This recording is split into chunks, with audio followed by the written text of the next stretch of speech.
service on July 13th, 2026 at 7 p.m. This meeting is being held on Treaty 6 territory and the homeland of the Métis. We extend our gratitude to those who came before us and have called this ancestral land home for generations. We respect and honor the treaties, reaffirm our relationships with one another, and move forward together in the spirit of truth, reconciliation, and collaboration. Call to order at 7 o'clock.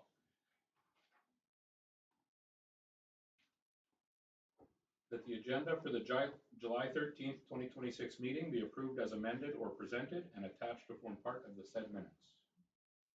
Councillor Vic.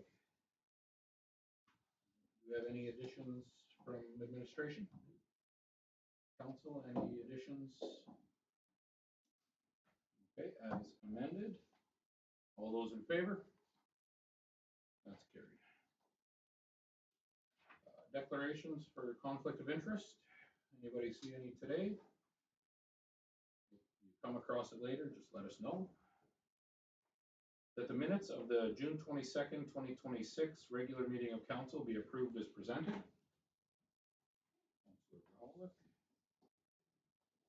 Has everybody had a chance to review the minutes there?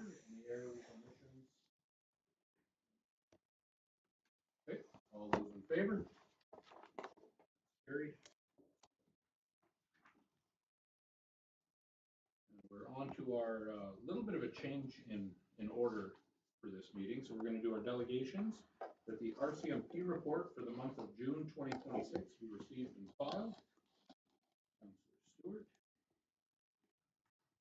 And with that, we've got our Staff Sergeant Kyle here.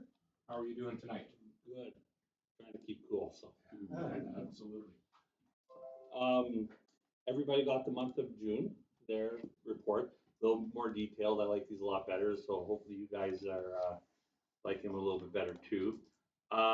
As far from changes from last month to this month, most of the occurrences that we got have pretty much stayed status quo.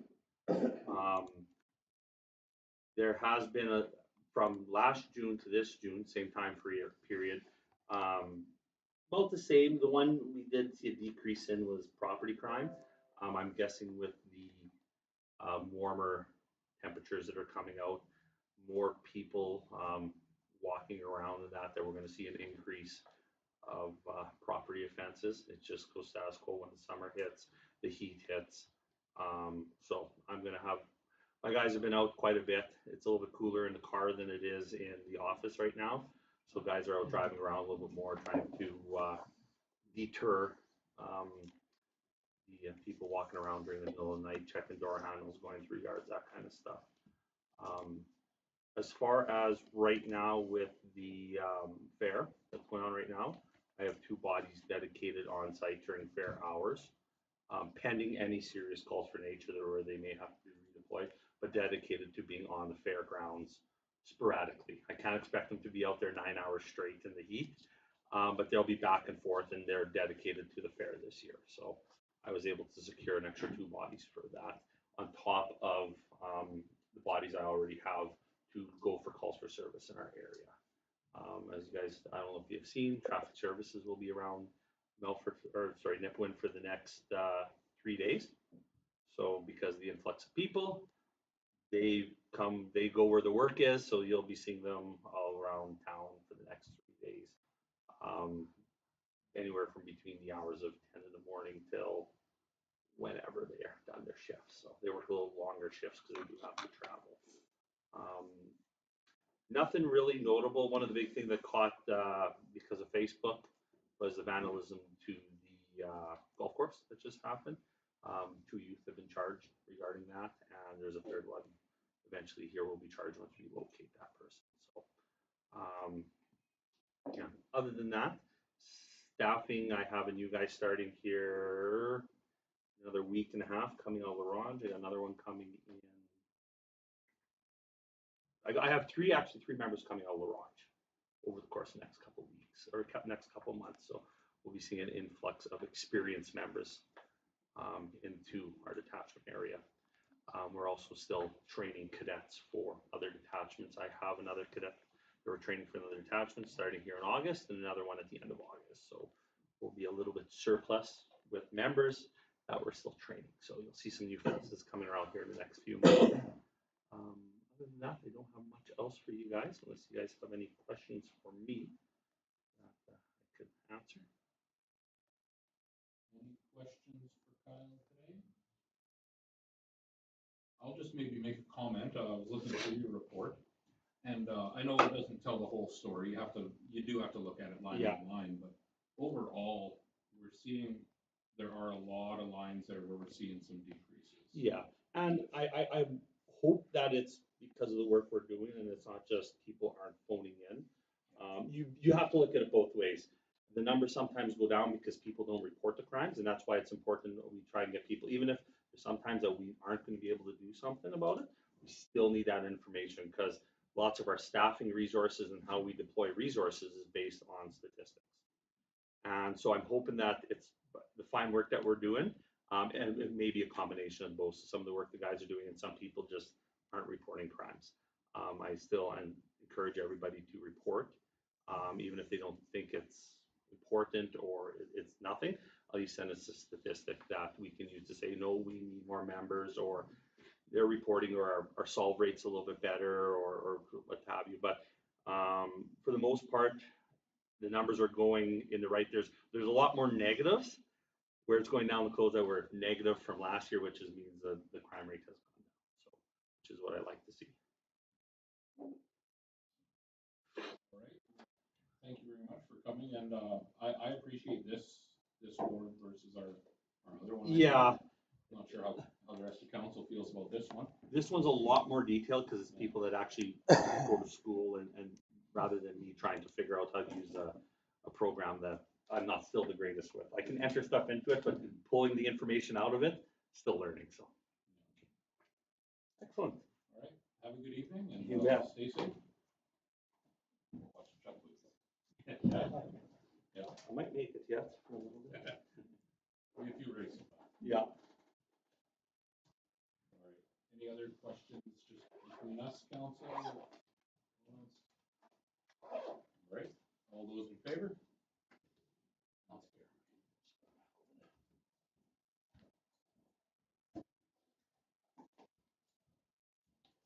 The council hereby approves the land purchase agreement between the town of Nipawin and Preschool Nairan for the sale of 620 First Avenue West and Lot 3, Block 27, Plan BV2484, as recommended by the GM of Community Services, and that administration be authorized to finalize and execute the agreement. And this one will turn it over to Derek. So this one we've discussed numerous times over the past few weeks, and we came to an agreement with him that he's agreed to, and I wrote up the agreement, and it's as presented. Yeah, pretty straightforward. I know we talked about this one. So. Are there any other questions or comments from council? Oh, I guess I did have one. I did put one change in there. He requested that if he was able to pay off the 6,093 early to avoid some of the tax penalties, if that would be okay. So I did write that into the agreement, just in fairness for him. That was the only change that I made. Okay. No questions or comments from council? All right, all those in favor? Carried.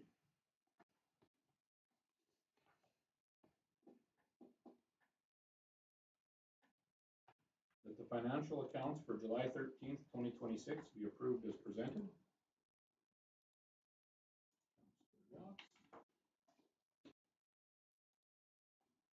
And for this one, I'll turn it over to David. I don't have anything really to comment about. I looked over it.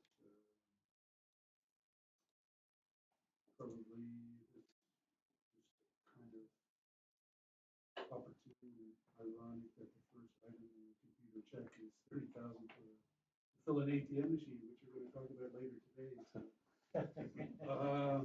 but as you know, that money's in and out. So we're in the business of selling cash and the ATM machines. So But other than that, to be honest, I thought it was mostly fairly normal expenses. From what I can tell anyways, and if there's a specific question, maybe the GMs can answer. I didn't see any, Nothing stood out. not to me. Are there any questions or comments from council? I shouldn't say, maybe I could add just one other point if you Okay. don't mind. I just noticed when I was looking at this earlier today, that you might have one in here duplicated, that's online banking versus automatic withdrawal. Seems to be the same $49.95 going out, so I think it's just duplicated. That's it's a small issue. Okay. We won't be paying. Maybe on this report. Any questions or comments then from council? All those in favor? That's carried.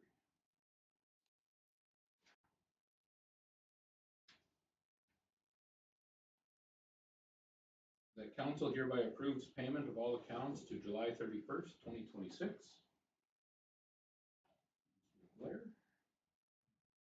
I think everybody's kind of aware, as we're not having our second meeting, we're just making sure the bills get paid. So, all those in favor? That's carried.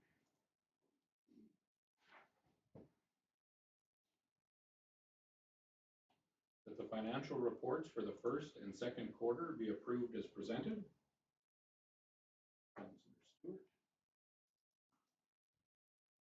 And with that, I will turn it over to David. Okay, can we, is it possible to?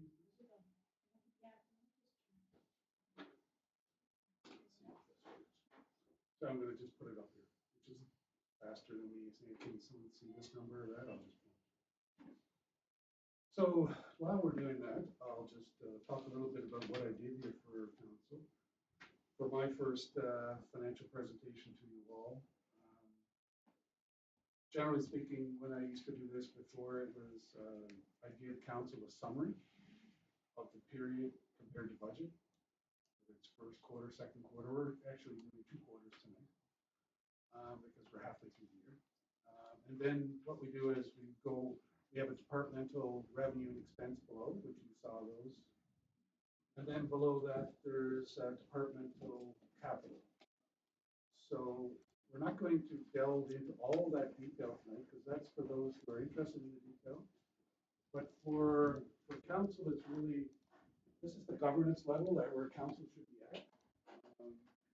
Is to understand from the bigger picture, because nobody can budget perfectly. There's always going to be one account that's spent a little bit too much, and there's going to be one spent underneath the budget. So what I do is I try to, first of all, summarize for council so you can feel the big picture.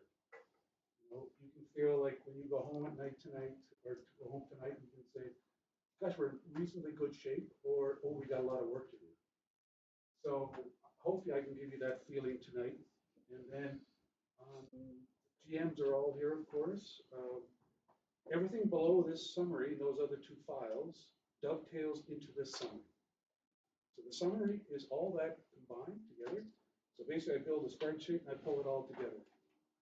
So you have one page and you can really feel the organization. So we're going to start with revenues, of course. We're going to move our way down through expenses, and then we're going to make our way to the bottom, which is after we have a surplus in the organization, what do we do with that surplus? It's reinvested in capital.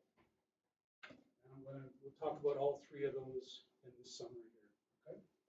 So we'll start, we can go up a little bit. Oh, the revenues on this line, go down, sorry. Not down this way. Yeah. So of course, it's for a half-year period, right?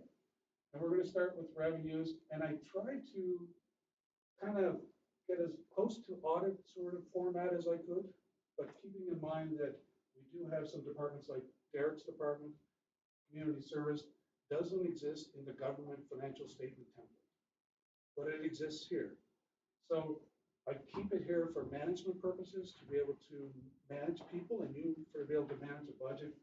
But keeping in mind when we do the audited set of statements, it's a government mandated template. Our segmentations do not include community services, but it does have general government protective services. Operations is a separate department from utilities, but it's all combined here. Planning is a separate department on the audited statements, and so is leisure services. So it's close to the financial statements, but it's still in a format that allows us to manage a budget and manage management. Okay, so we start with revenues. I like to show this tax revenue segment first, because generally speaking, we're getting about half our revenues through tax revenue. And we have, of course, the general levy. Now, keep in mind, this is 6 months actual. This was the budget for the whole year. So keep it in perspective, whole year here, half year here. I guess I should have put that up here. I'll do that next time, a little bit more clear. So here we have the general levy, which is what we just billed in end of June. And our budget was to bring in 5.5 million roughly, and we did that. Remember that spreadsheet I brought in when I talked mill rates? Everybody talks about my projection for meeting this budget, having the mill rate at 8.04, all the mill rate factors, and the $100, which is separately shown right here. Okay. So that's where this feeds into. So we're very close. This is not done yet. I have a few people appealing their taxes. I don't mean appeal from the perspective of a legal appeal that's coming in to say, Dave, you made a mistake. Appeal is generally an assessment term, but you can appeal your taxes.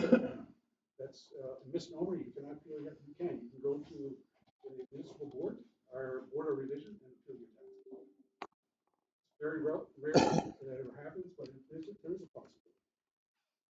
Doesn't happen very often. So this number is roughly 5.5. Now we're pretty close to budget, but there will be a bit of modification down. There's a couple of accounts that are mistakes, and we'll be maybe there's 10 or 20,000. We're going to take them out of that, but it's not significant. We did budget 200,000. We got about 205 in the leisure services levy. Again, we'll probably be nipping a little bit of that down because of some not mistakes, but some judgment that was made in the building that I will override and make those changes. Discounts, we all know what the discounts are every year, January, February, March, something like that. Something to debate when we get the budgeting. Is this really need to spend this kind of money in the community? That'll be another discussion. Penalties are really just people that owe us taxes. As soon as it's due, it's very, very penal. We have near 20% taxes penalties in this organization. And it has to be, every municipality is the same. It has to be. We have to get people's attention to pay their taxes. Penalties are not a small matter. Then, as I mentioned, SAS Power, SAS Energy surcharges. You look at your utility bills. For the town of Nipawin, we get a percent of your utility bills. And that's this revenue here. We're projecting 275 and 105. We've got 94 and 68 to date. There's nothing wrong with this. Pretty consistent stuff. Grant Blue, again, we budget 82 versus 27. For those that don't know what Grant Blue is, we have some provincial and federal buildings in town that by legislation are tax exempt. However, they agreed to give us money in lieu of taxes. So it's an equivalent fee for taxes. We call it Grant Blue. So at this point, at the end of June, we collected about 27 of that 82. But again, it's all government. It's pretty good stuff. It'll come in. Provincial revenue sharing, we all know what that is. That's the provincial government giving us part of the PST. We budgeted 1.266. Very small amount so far. The government backloads this quite a bit in the back half of the year, so it'll all get caught up in the second half of the year. Not worried about that. Interest. We have significant money in the bank. Credit union gives us really good rates. I was just meeting with the credit union last week. Jen and I were, yeah, great partnership and fantastic rates. Money just sitting in the bank at 2.7, 2.8%. You won't get that with Royal Bank or CIBC. So pretty good partnering there with them. So we're making really good money on our excess cash that sits in the bank. So in other words, we don't have to take our money and send it into the stock market to make decent returns, right? Not that I would recommend it, But I'm just saying, some municipalities get all hung up. You know, people say, oh, if you give it to a money manager, you can make 7%. Oh, -4 for fees. You get 3, take a risk. Who would do that, right? A lot of people do it. Believe me. You get sold at 7%. Don't look at the detail. But we're not doing that, that's for sure. So that's the interest. And again, half year, pretty much on track, eh? 123 versus 240. Gas tax, that is money coming from, again, the federal sale of gas that we get a % back, all communities do. So far, a small amount, but again, it's backloaded, it'll come. We just have to make sure we stay in compliance, and that in compliance means our audited financial statements. We do asset management with reasonable robustness here, things like that that continue to get us this grant. And then there's fees and charges. Sorry, I should have stopped up here, but never mind, keep going.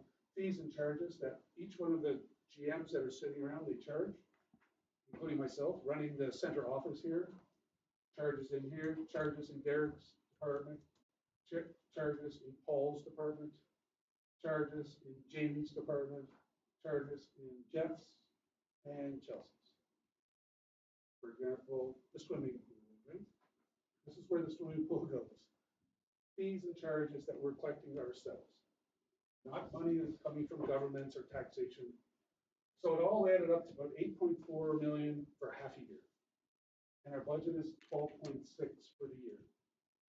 So you'll say, wow, that's ahead of budget, Dave. Well, the reality is we've got this big chunk of money already in the bank. So we're a bit front loaded on revenue right now, meaning we've got quite a bit of because this revenue is in the bank. It's not collected yet, but it's recognized as revenue already in the organization. We're doing our best to collect it. That's another thing. But it's recognized revenue already, 8.4 versus 12. So the front half of the revenue is always a little front loaded in the town. It'll slow down and we'll catch up more to this budget of 12.6. So that's your vision of how things are from revenue perspective. What I didn't put on here, because I kind of ran out of time, next time I'll put on actual 2025. If you go back to the financial statements we just did, this very last meeting, when I had the synopsis for you all, you'll see I did a very similar thing. If you looked at what was the total revenue for last year at this line here, we budget this year 12.6. What was last year's actual? 13.1. A little bit higher last year because we got a little bit more grant revenue last year. So, but you can see there's a sanity in it all, right? We're not talking about 12 million of budget and for the year, and not sort of looking at the perspective of what did we do last year? 13.1 last year. And the only reason it's a little lower, like I said, because last year had more grants in it, which are not reoccurring naturally every year. So sometimes actually our revenue does go down because we have a big influx of grants. One year, go back to the underlying business. So that gives you a little perspective on that. And then of course our expenses, we're projecting for the year 10.5. Actually, go down a little bit, sorry. I'm going to spend a few minutes on this. So let's talk about the expenses now. We talked about revenue enough. Now what I did, because the formats and management reporting that I have here to work with Unisoft, like for example, those departmental reports you see at the next level of detail, they have capital mixed in. So it's very hard to see the underlying health of the organization if you have these large non-expenditures, if you like, in the expenses. Capital should be down here underneath surplus. We talk about what is the underlying business doing? What are the people costs? What is the travel cost? What is these kind of costs, the controllable costs? So we take out capital out of those reports that you see there. Take out debt paid and capital out of this department as well, because this department of general government also paying back some debt, the principal in there, we take that all out. And then we can see how the departments are doing compared to budget. Remember, this is a full year, this is half year. So general government, which is basically corporate services, another word we use here, this is more of a template audit kind of term, general government. But it's basically corporate services, spending 600 half year, budget of 1.6. And again, there's a little bit of inconsistency the way that the audit statements are done in us. People say, wow, that's a lot of budget, 1.6 million, and you're only spending 600. The reason is, in here is the RCMP cost. When the financial statements are done, they end up in Paul's department. Because protective services includes not just fire, it includes the RCMP contract, includes bylaw, all those things. But again, we're just trying to have some sort of a management report where the total numbers are okay. It's just maybe you're used to seeing RCMP in there, but in protective services. But it's okay. In the big picture, it still works. It's just presentation issues, okay? Community services, which is Derek. He has a number of accounts that he manages. You'll see that in your detail below. Especially tourism and dev and a number of things. He has a budget of 600,000, including some grants, also some community grants that he has. Spend about half of it year to date. Protective services, Paul's department. Now, excluding the RCMP, about 950,000 is his budget. Spent about 410 already. And Jamie's department, again, this is a combination of utilities and public works and the landfill. And again, it's not the perfect way of showing this because I like to have these things separated. Utilities should always be separate. But again, I just sort of ran out of time. I needed to get you something that in the big picture is accurate, but maybe could be a little bit more pigeonholed in the future, okay? But anyways, you add all the things I just mentioned, his utilities, his public works, and his landfill, his total budget is 4.2 million. He sits on a huge amount of budget here. Just so you know, he's doing the job. It's no small piece of the expenses here, in one person. So 1.7 to date. And that's purely controllable costs. People, maintenance, material supplies, travel, training, you name it. It's things that he can control. Planning is Jeff's department. Did I hear him slip in? No? Jeff's department, very small, couple 100,000 budget, 92. Leisure services, the second largest budget in the organization. Totality is leisure services, almost 2.9 million of expenses, 1.4 to date. So 10.5 is the total year budget for the controllables that they can control. 4.6 is what they've spent to date on it. And again, revenue a little front loaded, but guess what? Expenses are a little back loaded. Only spending 4.6 versus 10.5. A lot more cost is going to come in the second half because right now is the busy season. So July till December is when expenses will ramp up a bit and revenues will ramp down a little bit. Does that make sense?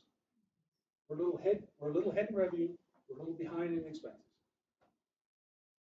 Fortunately, it won't stay like that. Expenses will catch up and revenue will slow down. And we'll end up with approximately 2 million budgeted surplus. Right now, we're just ahead because revenues are ahead, and expenses are a little bit behind. We're a little ahead of surplus. But it's going to shift dramatically when we do the third quarter of this year, which Jen will be doing the next one. I'm teaching her right now today. She helped me put this all together. You're going to see this revenues shifting down and expenses shifting up, and trending towards that 2 million. So from a council perspective, if I was in your chair, what I'd be thinking is, okay, generally speaking, Dave, what you're telling me is 12, 12 and a half, 10 and a half, 2 million surplus. That's what your budget was this year. I'm just telling you, we're on track. we always gotta maintain, watch our expenses, right? And still chase our revenues, and of course, collect our money. We can recognize revenue from the accounting perspective, we gotta collect our money too. In other words, we don't want our taxes receivable through the roof, we don't want our accounts receivable through the roof. So finance job is multifaceted, it's not just about billing and filling out financial statements, it's about doing the hard yards, which is collecting the money. Just like anybody who has their own business here, you know, what the hardest part of your business is collecting your receivables. People go, oh, God, get around to that. All right, so now we kind of know, this line is kind of where the GM stop from an operating perspective, but that's not where their job stops, because this year you assign a certain amount of capital to each one of these departments. And also included in your package, below the departmental revenue and expense is some capital details. And because we're not going to get into all of them, I hope that you had a chance to read through them. If you have any questions on any of this, the details are in those forms at the end as well. Okay, there's capital update. Because I'm sure you all are very curious about all these large projects. How are we doing on all this money? So you assigned $7.6 million of capital this year. And this is your projected surplus. So I'm sure everybody can say there's got to be a disconnect there somewhere. how do we spend that but really hit that, right? This is the thing about municipal government. We start with our revenues, we start with our expenses, we figure out the surplus, we decide what we're going to do in capital. The shortfall comes from your savings, reserves, but also bank debt, also grants. That's what closes the difference. And that's when you get down to a zero. So for this to happen, there was a lot of big assumptions, especially in this big number right here. Planning, because this had a big grant from the government coming in to do some sort of infrastructure work for some low-income housing there.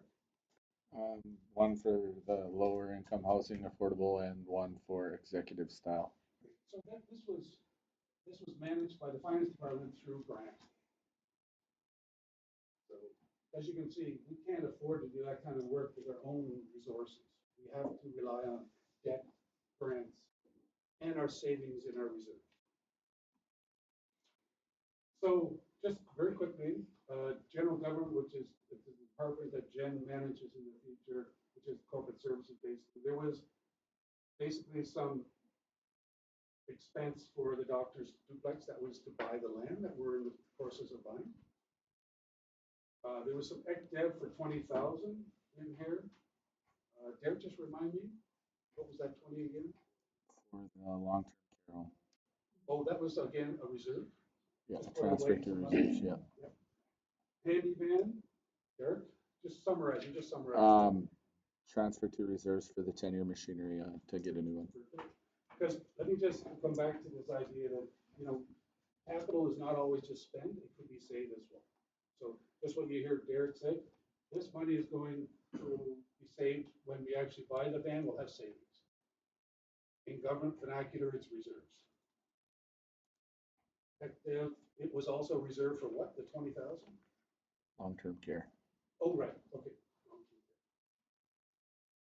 So that was some of this capital that was stuck in his P&L that I pulled down into here.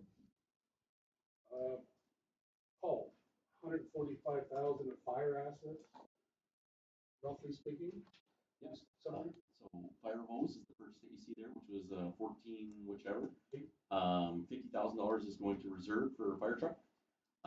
We have a purchase for turnout gear, which is in process right now. We had payback for the bylaw truck. That was going to pay back to the 10-year machinery reserve. And then last but not least was purchase of C-can for storage. Roughly 145. That is correct, sir. And those details are in there if you want to look. I'm just letting them just quickly off the top of their head here, okay? Public Works, quite a bit in here for Jamie. 744,000. I don't want you to repeat it all. There's a lot of cases. Like I said, running a big department. The details are there.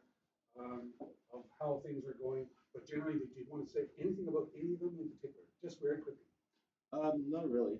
I'm good. I got some highlights that's coming up in my monthly report. Okay, you'll come back to that when you Yeah. do your monthly. Okay. Yeah.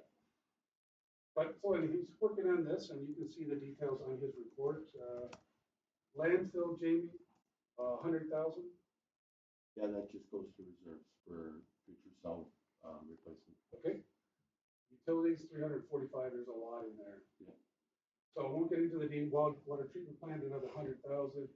Sewer and water. This is the big project we're doing on 11th Avenue. Yeah. So a lot of details, and you'll find it in his report there. We don't have time to get into all the details, but do look at his report. If you have any questions, let me know next week or this meeting if you already have the questions. We talked about this big budget of 3.2 million, but that was all predicated on a grant. So, and Derek, where's it at with the grant?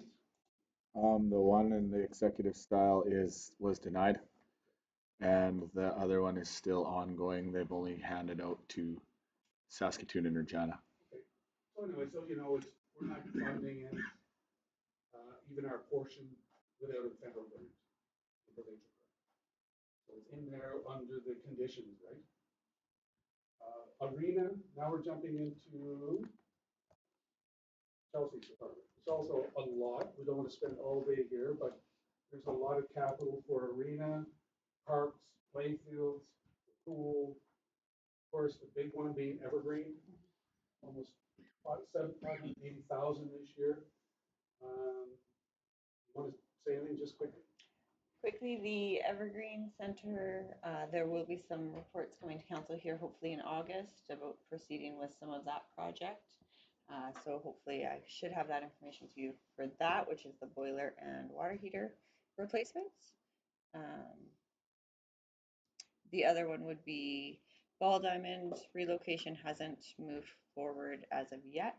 We are still kind of working on some details and revisiting a couple of things with the Ball Diamond. So we may have some more discussions about that coming to council as well. Other than that, most capital is underway or complete. And per her report's in there, all the details. I've been through them all. I'm pleased that there's the right amount of progress on them. That I think we're pretty much going to meet our capital objectives before the end of the year. Yeah. So the rest of this, don't worry, this is just for me to tie up to the Unisop report stuff, just as a check. But at the end of the day, that gives you an overview as a council, what you approved, where things are at. The details are in there, should you like to look at more details. But I do encourage people, if you're going to get into some of the more detail, probably take a look at this. This is where there's a lot of money involved.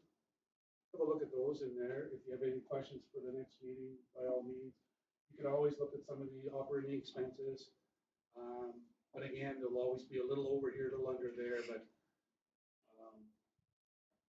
yeah. And for me, because I didn't build the budget, I'm just presenting what I have, right?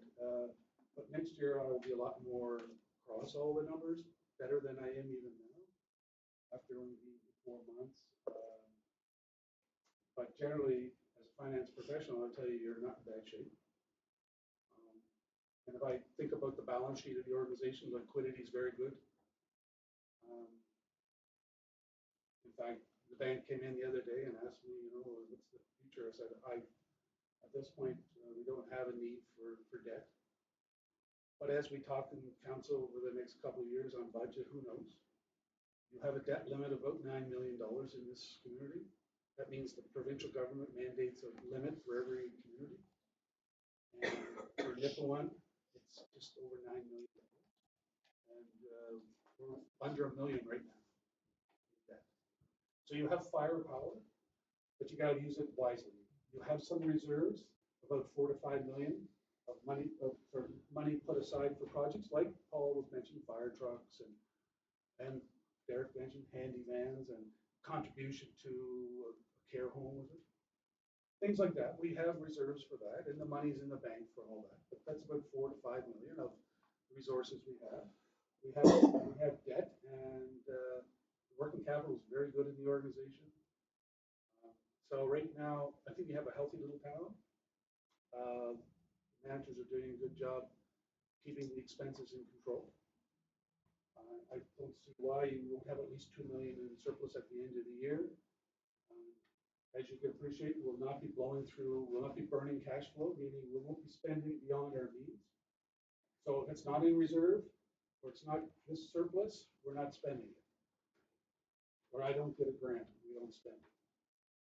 So you can be sure that when you look at your cash balance at the end of, or the next audit next June, and you look at the cash movement up or down for the year 26, you should see a very stable, similar cash opening and close.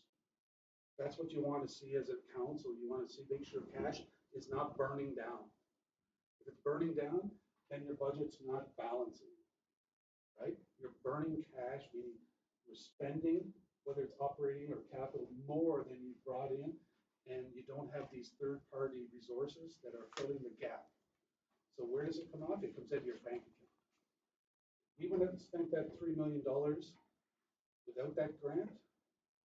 You would see your cash going from 10 where it was at the end of 25 to 7 at the end of 26. So that's the discipline, that's the balanced budget in municipalities, is making sure with your surplus and your plan, you can fund it all without burning your cash. I would tell you, there's a lot of municipalities have gone bankrupt because of not understanding this. I know a city in this province, I won't mention it, they went out and bought a rink, built a rink. They took all the reserves, they took all their cash, they stuck it in the rink. Nothing illegal about that. But guess what? No more cash, no more reserves. And they went 3 years on operating line at the bank.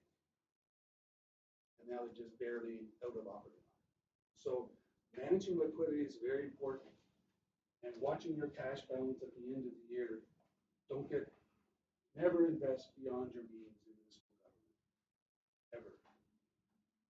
You've got about 10 million of a cushion in the organization, 5 in reserves, and about 2 or 3 million for working capital, another 3 million for the closure of the cell at the landfill.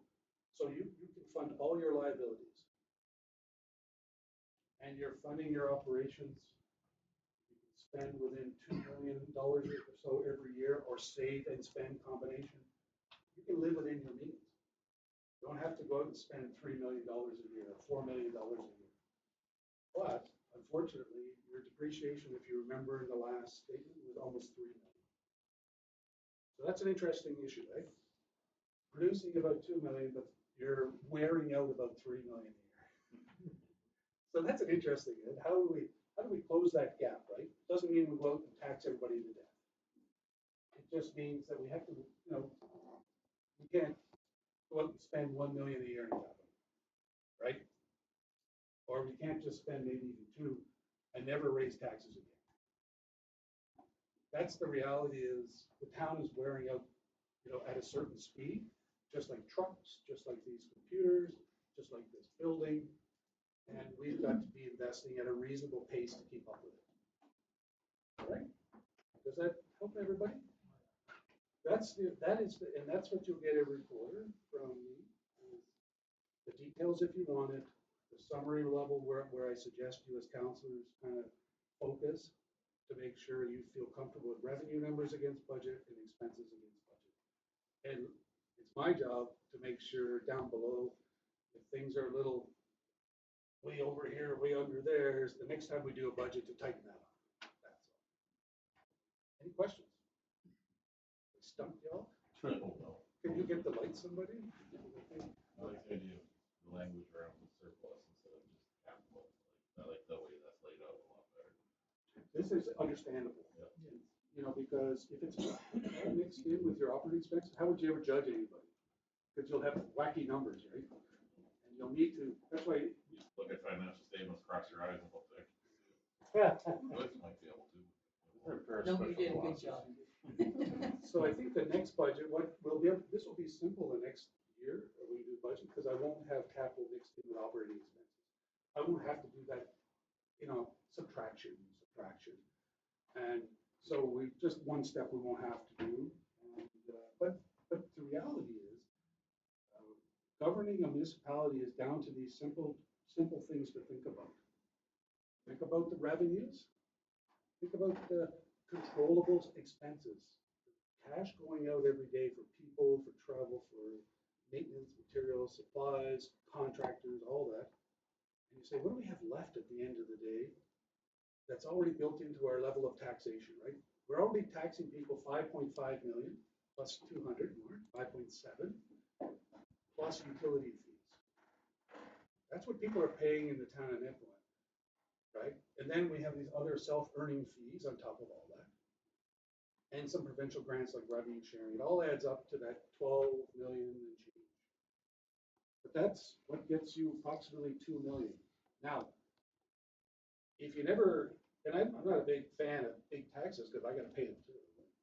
But if you never raise taxes, you can quickly see if your expenses keep growing, you hire people, inflation, wage increases, unionized increases. So the expenses continue to push, because usually expenses don't go down. There are some things that we can curtail a bit, but there's a lot of pressure pushing expense up. And if our tax never changes and our money from the government only marginally changes, you can see eventually that surplus will shrink. And then our capital ability to spend on capital will shrink. So we have to manage expenses and look at prudently taxation, not 1 year 0, next year 10, but prudently kind of managing a smooth amount that maintains a certain amount of surplus and ability to do capital in the town. So when we do budget, you'll see what I mean about, whether we're saving money in reserves or whether we're spending it this year. It's just making sure that we don't think that zero tax makes a good strategy, because you can get away with it a few years, but when the wear out rate is way above your surplus today, not putting up the taxes a little bit doesn't seem to make sense, right? Because you're just shrinking the ability to spend in capital. And as I said, if the wear out rate is already 2.5 to 3 million, and you shrink capital below 2, 1.5, yeah, it makes for easy decisions at budget time, because no tax increase, it's easy, right? But I try to teach people that this comes home to roost, eventually.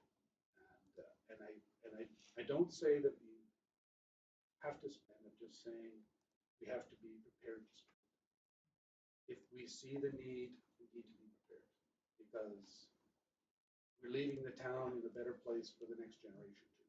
We don't want to burden them with the amount that today's taxpayers should be paying, so that the next generation is not paying double. So that's kind of the fairness of that. Does anybody have any questions though? That's kind of more comments. I know we took out the big grant for the Evergreen Center that threw everything way off, right? Yeah. Is there another way we could show that grants that might be pending instead of actually having them right there? Because that 3.2 throws it right. Yeah, I think what we can do is when we're doing budgeting, we could have those in those conditional kind of conditional capital sort of thing. We could have capital that we're pretty sure of, like Chelsea's going to spend 500 some thousand on refurb at the Evergreen. We're pretty confident in that. Jamie's going to spend X amount on 11th Avenue, 1.2 million. We're pretty confident in that, et cetera, et cetera. But when we get into the kind of the really the wish list, The hopes that we're going to get $10 million. yeah, we definitely could put that in a separate kind of department, and so that we're not constantly saying, well, that's a big number, let's just take that out. So yeah, we can do that. We can kind of compartmentalize that stuff. Would there be any benefit to renaming some of our departments to link up more with what the standard is? Not really. This is easy for us. This is easy for you guys. Because keep in mind, we're not managing for audit, we're managing for governance. So, you know, the community service department doesn't show up in audit, but it's sure important here.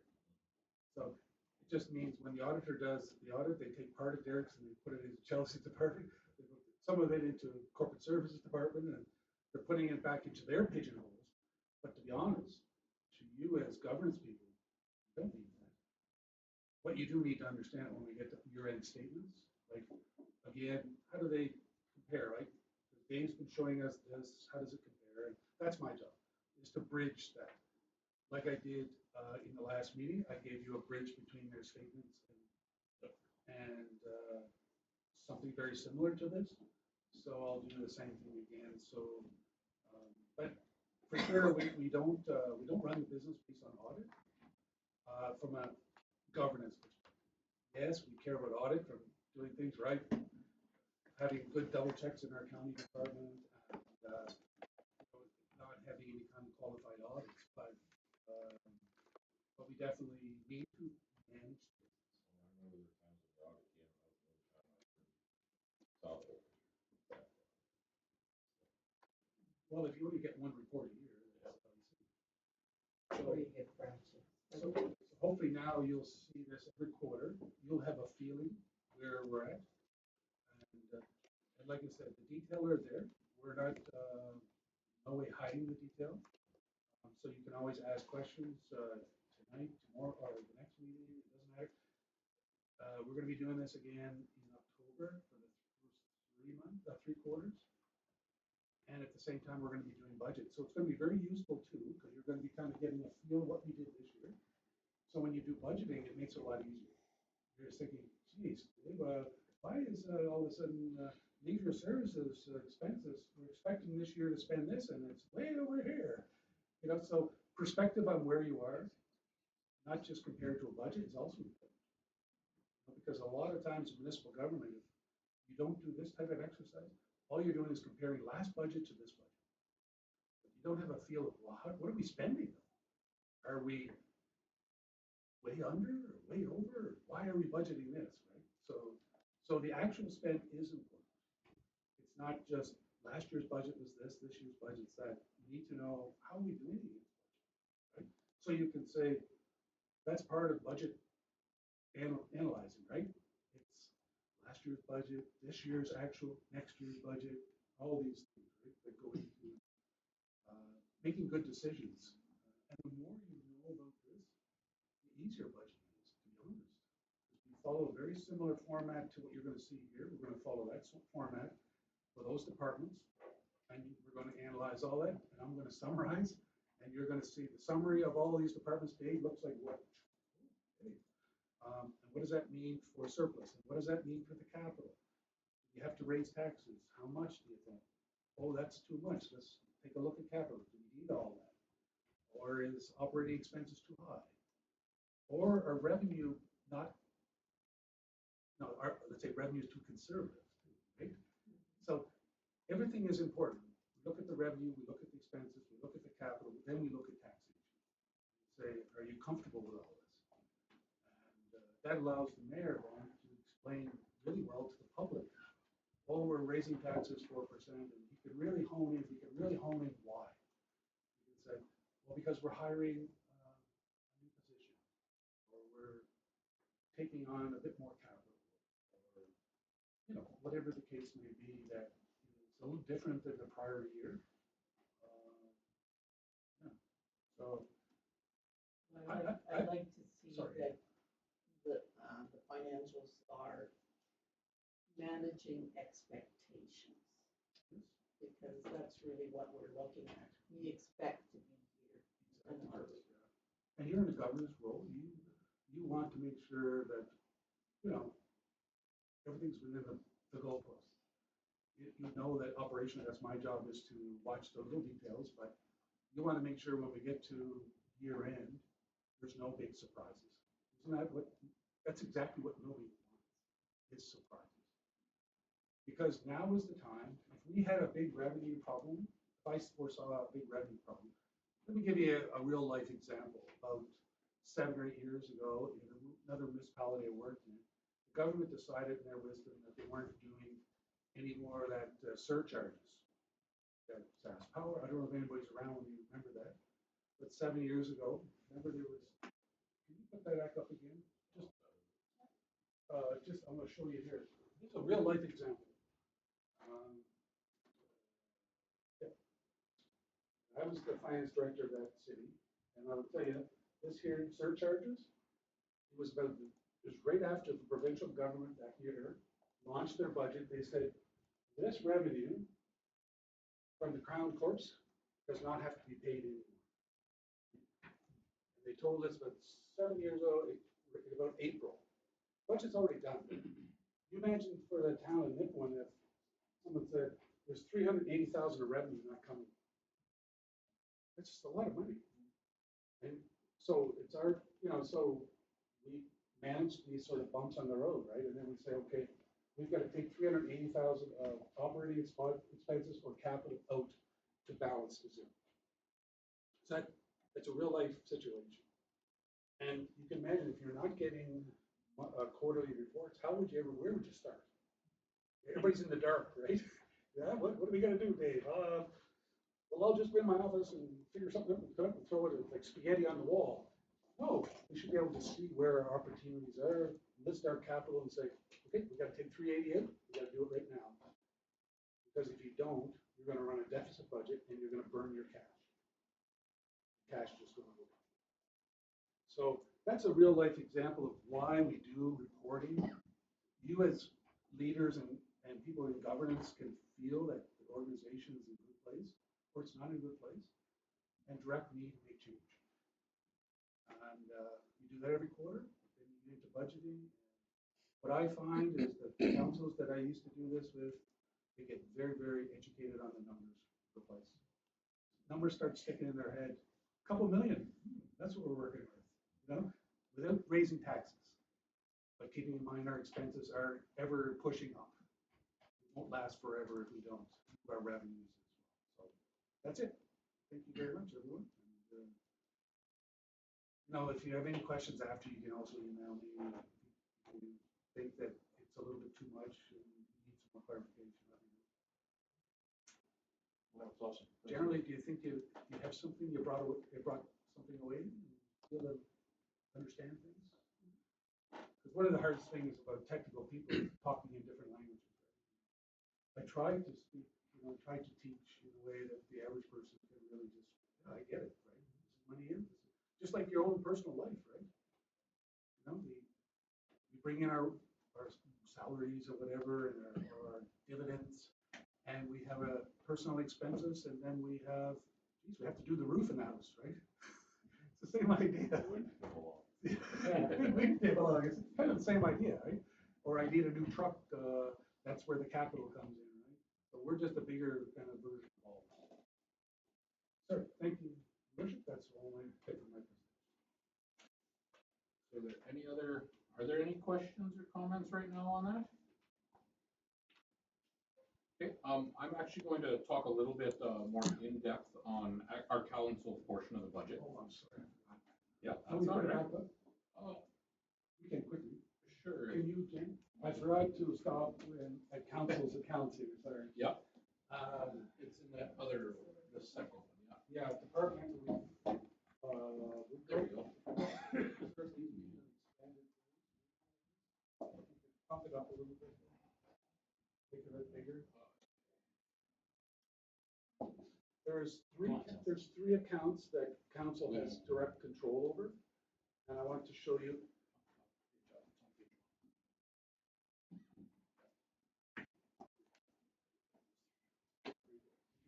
These three right here. Keep making it bigger and then push up. Yeah. So these three accounts are basically your accounts. It's called general government here, but anyways, you're all within general government. Travel, meals and accommodation, conference, seminar fees, and mayor and council other. And can you make it a little bit bigger, Jen? People can see it better. So remember, and this is the year to date. This is budget. Never mind the two numbers on the inside. So With regards to travel, meals and accommodation, we've spent about half the budget already. And I must admit that there's a bit of my cost in here, erroneously, and a little bit of Derek as well. Sometimes we're in a hurry, we code things, might make a little mistake. There's about $700 of our cost that should be there. So it's really about 6,000 of your cost. And then conference fees and seminars, a lot under budget. 16,500 in this line. Now, when I looked in the budget, as best I could tell, there was a training aspect in here for about $10,000, which made it so large. Do you remember? Do you remember that? That's grant plan. Could be. Training, they call it. No, I think it was simply put in for some training if we wanted to take. We had it last year in there for strat planning and I just got stuck. No, there was probably some other training that, don't have the details right here. Yeah, all I I saw. think there was a tabletop thing, What was that? things. That would be in practice. Yeah, but it's still our cost, like our, I think some of it would be our cost. Yeah, maybe, it might have got budgeted in here. Yeah, it might have got budgeted in here, even if it was. I know that we did carry some of our Training costs. training costs would have been with. For the MLPP. Yeah, any courses we take, things like that too. would be included. Yeah, like the SUMA courses or. Some summer school coming up. Summer school. And then finally, there's another account of yours called Mayor and Council Other, which has 8,500 in it, which has got very little in it as well. This is, so far, it's just been used for small things like changing some plates on the table and stuff like that. So there's hardly anything spent in that. Yeah, and I think in previous years, we might, if a group came and asked for some extra money or something. You might have found it there. Kind of just discussion. We have once or twice, not very often. One in a while since we've done that. Yeah, Yeah. so that Now- could be just history. Now, one thing I want to point out is this here, conference seminars and fees, is missing some expense. That hasn't hit the books yet. It's, was on the credit cards, just got paid recently. It related to the hotels in Edmonton that we went to FCM. Yeah. As well as. Yeah, but it was, there's about another $4,400 on top of this. So it's about half done, so a little over 8,000 already, just not already on the books, but spent. So this one is about half, this one's about half, this one is years ago. So it gives you broad strokes where council stands today. So let Marlon speak if you would. Yeah, no, that's exactly what I was gonna cover, so. Okay. I just wanted to be able to go through and, give a little bit of discussion on where we were as a council on our budget. That doesn't matter. Is that where our per diems would come out of too? No. That's different. That comes out of wages, Yeah, so it's way over. so. But as a council, we should be sitting down and discussing where we want to go. So, It shouldn't be just one decision.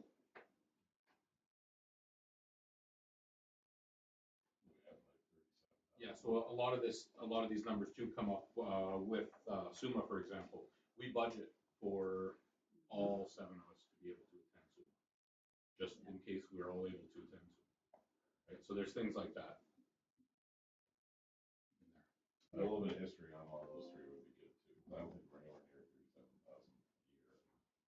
Those three accounts. I can, the next meeting, if you want, I can bring in last year's spending these three accounts. If you want. Even just for budget, because when we get the budget, that's not gonna change it now, but when we get the budget, we can take a look at this. Oh, yes, we'll have more information. Yeah, 37,000 for budget, and that means we're asking the public for 37,000. That's a percent. That's basically 1%, yeah. So, yeah. Everybody else is hurting. Maybe we can.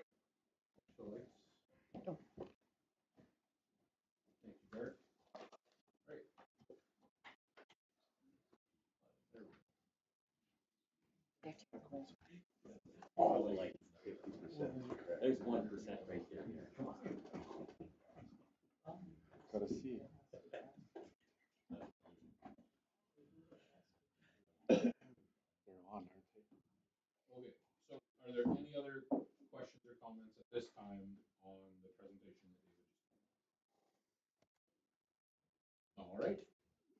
All those in favor? That's carried.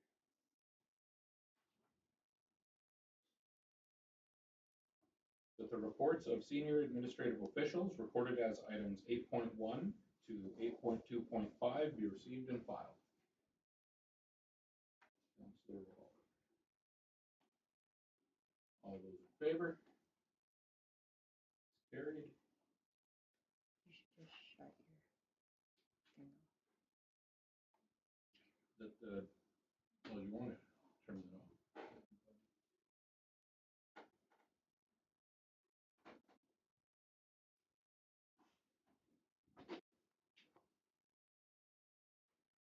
Hit it again.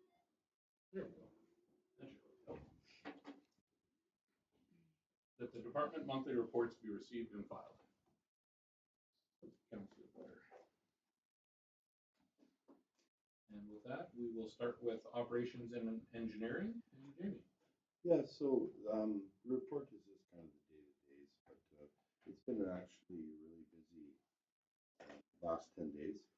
So, just to let you know, Third Street North Lift Station is completed. That was done Friday.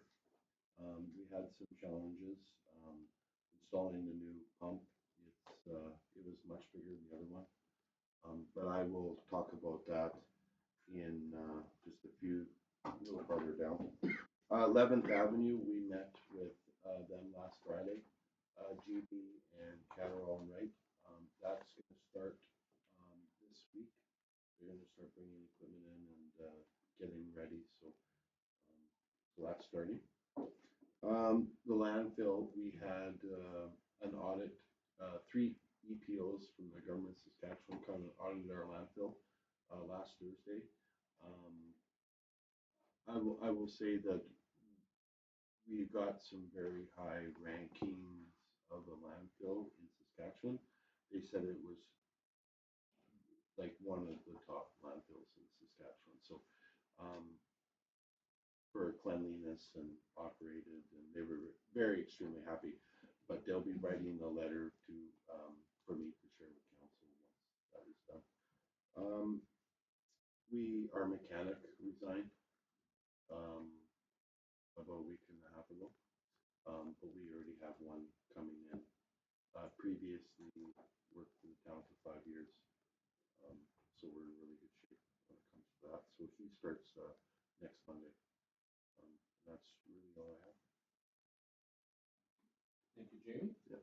Are there any questions or comments for Jamie? Okay. I look forward to seeing that letter. Yeah, me too, actually. Yeah. All right, thank you, Jamie. Next up is the fire department and Paul. Yeah, thank you very much. So again, I apologize, council. There's a lot of pink in there. I do want to make it noted though that even though we do have a lot of sheriff's pickups in there, I should be making sure that credit goes to our new bylaw assistant. He's been kind of the little rock star, finding them up here, there, and everywhere. So that has resulted in a lot of us finding them and not John Q. Public finding them. So again, that proactiveness has really helped. Not just in us checking properties, but in going out when we're taking care of our maintenance of some of these properties, finding them along the grass or picking up garbage on the side of the road and oh, bingo, bango, guess what? There's a sharp in there too. So I also mentioned in here that we continue to see a disproportionate amount of MVCs of autos versus buildings. We had 2 more this month. I'm honestly not sure as to the reasoning why. I wish I could say to council that I had some sort of magic bullet. Quite often I like to be able to find some sort of pattern where I can say I've got something that I can bring to John Q. Public as a public education portion. It's just for one reason or another, we seem to see a lot of it here. I thought at one point maybe it was all the angled parking we had in town. That was pointed out to me that there's angled parking in several other municipalities, and they don't have the same problem. So I'm honestly not too sure what it is there, but it is what it is. But other than that, we continue to have another high amount of MVCs in general. We're on pace to match last year's record-breaking total of 50. Again, this seems to be common throughout the province. I don't know if we're just getting more calls for MDCs. It seems kind of perplexing. I know when you look at the RCMP report, there's still a number that we're not going to, that we're not getting called to. So I don't know what the disconnect is there. So it seems odd, but it is what it is. But that's pretty much what I've got for it. Paul? Any questions or comments for Paul on his report?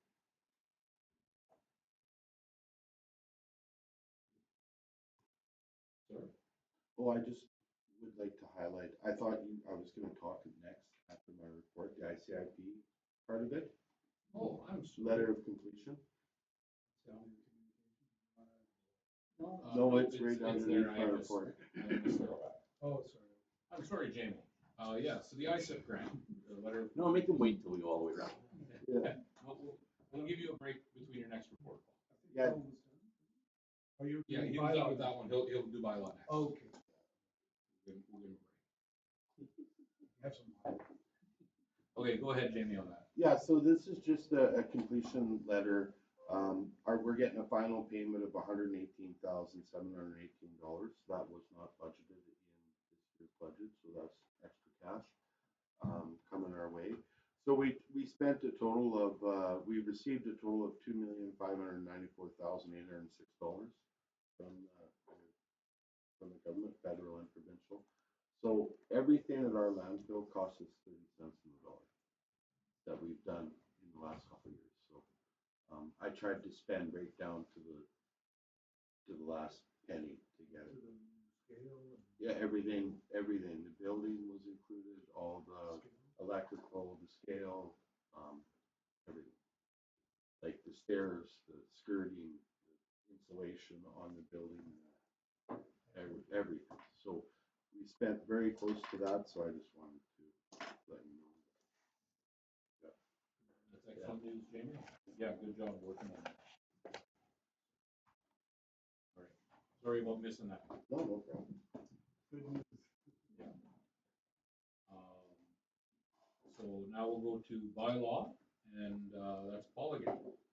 Yes, thank you very much. So I think we've got the protective services reports kind of nailed down now. So we're getting back to touching upon everything. Animal controls a little bit more in detail, as is the emergency management having a portion in there and a little bit better of a breakdown. So I'm glad to bring that forward to council. Now we've got some things sorted out in between having our new bylaw officer in place, our new assistant, and getting some of the information that we had from the new vet as well. There was everyone was kind of all learning at once. So I think we're all kind of going on the same page. So some of the highlights I can point out, we are still a little bit behind last year, and it is unfortunate, I will say to council, after we had dropped the prices on the licenses, we have still seen a decline compared to last year's and the number that were sold. That was kind of a surprise, disappointing on my part. I would have thought that we would have generated more interest and people buying more. So again, we'll be looking to highlight that one more time to everybody. Again, we prefer to identify these animals and be able to find them and return them to their owners, not scoop them up and then take them away to jail and collect money because we're evil, like the old cartoons where we have like the animal control officer with the big handlebar mustache, stuff like that. That's not what we want to do. We want to get these animals back. I do say in here, unfortunately, we did have 2 deceased animals that were picked up this past month. And unfortunately, because they didn't have tags on, we couldn't say to the owners, hey, we found your cat. Unfortunately, it's just that animal's missing. So again, it's another one of those things that we're going to be trying to highlight on the public education side of things. So we did get, we can get the graphs there now to show you where those numbers are. I can tell you on still sticking with the animal control side of things, we do have both the bylaw officer and our new assistant taking online courses for animal control in general. I was able to pull a few strings. I have an in-law and a future in-law that are vets. So they were able to steer me towards some great online training at actually really good pricing. So I got both of those individuals in there, and they are probably 75 to 90% completed on these full courses, which is great. I signed myself up, and I'm hoping I can maybe start one module at some point when I get some free time. But again, for the pricing that was available for us, it was great. So, so that is all in place now. We continue to work with all of our partner agencies, especially SCAN, in identifying some of these problem areas that we've got. It sounds almost ridiculous when I say a lot of times we can focus on something because it's an unsightly yard, but that can be more of a pattern and an indication that there's something else going on there. And SCAN and the RCMP love when we share a lot of that information. And of course, the neighbors are more than happy to see us because anything that we can do to try and help alleviate some of these problems, which are obviously big, big problems that we can't fix all. If we can steer these agencies in the right direction, we certainly can do that. So those partnerships are going really well, and we're continuing to work with them on a regular basis. Other than that, I think that's pretty much about it from our side of things. Thank you, Paul. Are there any questions on the bylaw report? I just want to know, I was reading here in the bylaw report under new business, it says we are receiving an increasing number of complaints regarding lawn grass as well as landscaping issues, which we do not address. Is that actually not part of bylaw that if people call that there's lawn grass?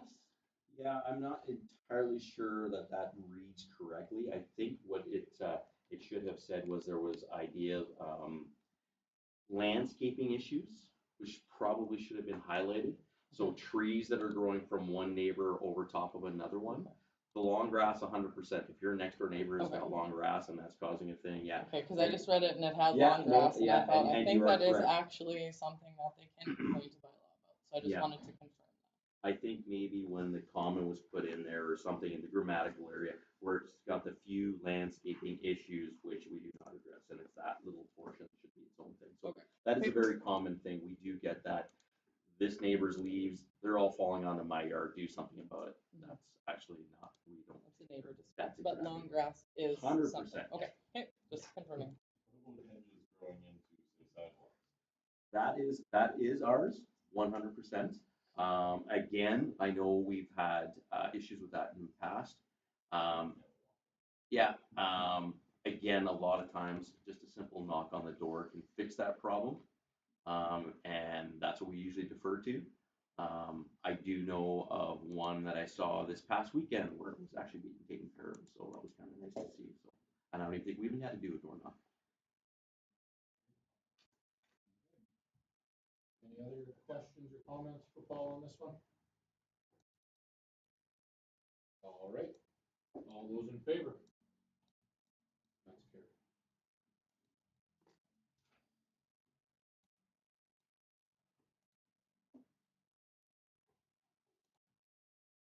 That council hereby agrees to engage Yonke LLP for the municipal audit services for 2026 through 2028, as recommended by the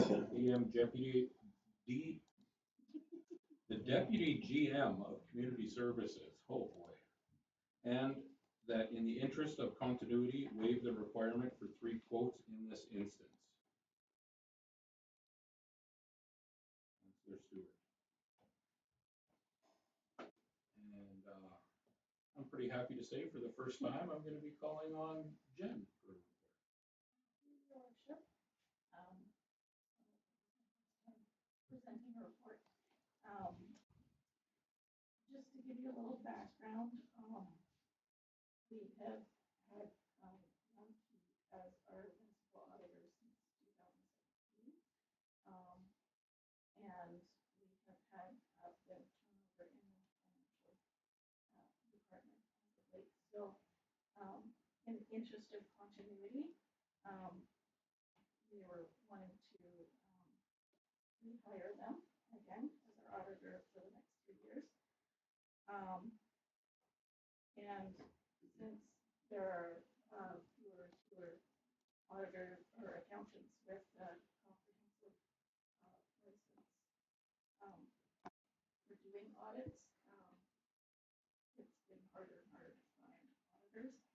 We did in 2023 posted a tender, which at that time we only got one other bidder, which at that time was 28,000 for the 2023 year. So with that in mind, and I believe the CEO talked to another municipality as well, is substantially more for their audit. So with that, all that in mind, we're hoping to hire again. Thank you, Jeff. Do we have any questions or comments? I Joyce? just have some comments. I know previously it was hard for the CFO to get Donkey to return calls and things like that. Is that going to be a foreseen problem, or is it going to be fixed? Well, I guess that'll be up to you, Joyce, to make sure that our contractor is responsive. I think I just met them once before they presented the statements here last month, so, but I think we had a good, Shane, Donkey and myself had a good chat about all of that. I think we both have, look forward to a new relationship. I would hope so. And I will be making sure that hopefully we don't go to the very last day like we did last year or this year, which is the end of June, and it's supposed to be in the government's hand by the end of June. So that's something for me to make sure that I'm supporting Jen and the park department too, as long as we're getting our work done. Because we have obligation as well, as you know, yourself. There's an obligation on our side to give a nice clean balance sheet with all reconciliations, and so they're not doing accounting. That's our responsibility. So we're tight and neat, and we're doing the accounting work, they can do the audit. So that is my expectation. I would hope that we'll even have it done a little bit than June 30th. But definitely, if we're doing our part, they'll do their part too. I think I'll just comment on what Jen just mentioned about, because there's not a lot of, audit firms with comprehensive license in this area. Probably there's PA probably. I was looking in the directory the other day, and I couldn't find too many. Joyce, you might know more, but. Well, I wasn't sure if you have the new owners. I wasn't sure if they had comprehensive or not, but, so I called some, another municipality that I know people at of a similar size to the town of Nipawin, so it's a reasonable comparison. Their audit is already 30,000. So I think the pricing, to be real, to be honest, is realistic, but as Shane said to me, it's based on them doing audit and us doing it. Yeah, So based on time. It's based on time. So if they have to come in and do a lot of accounting work, the bill will be 30,000. If they come in and do audit work, it'll be 21, 22. So, and I think that's a fair exchange of assumptions on both sides. And so that's my job as the CIO to make sure that the finance team are doing their part for year-end reconciliations, and we're not asking them to do it. That's on me. Good question for me. Make sure that we do our accounting work, not let them do it. Yes, because we only see one side. We don't know what they're getting. That's right. Making sure we're reaching our deadlines. There are multiple years if we had to extend deadlines. Well, there is some issues too, Yeah. to be fair. So we'll, all this has to be managed by us with them.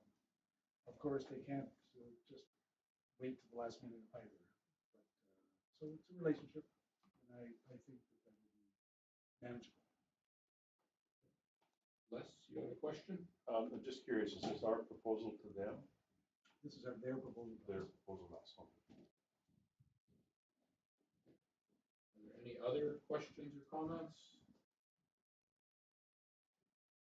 All right. All those in favor?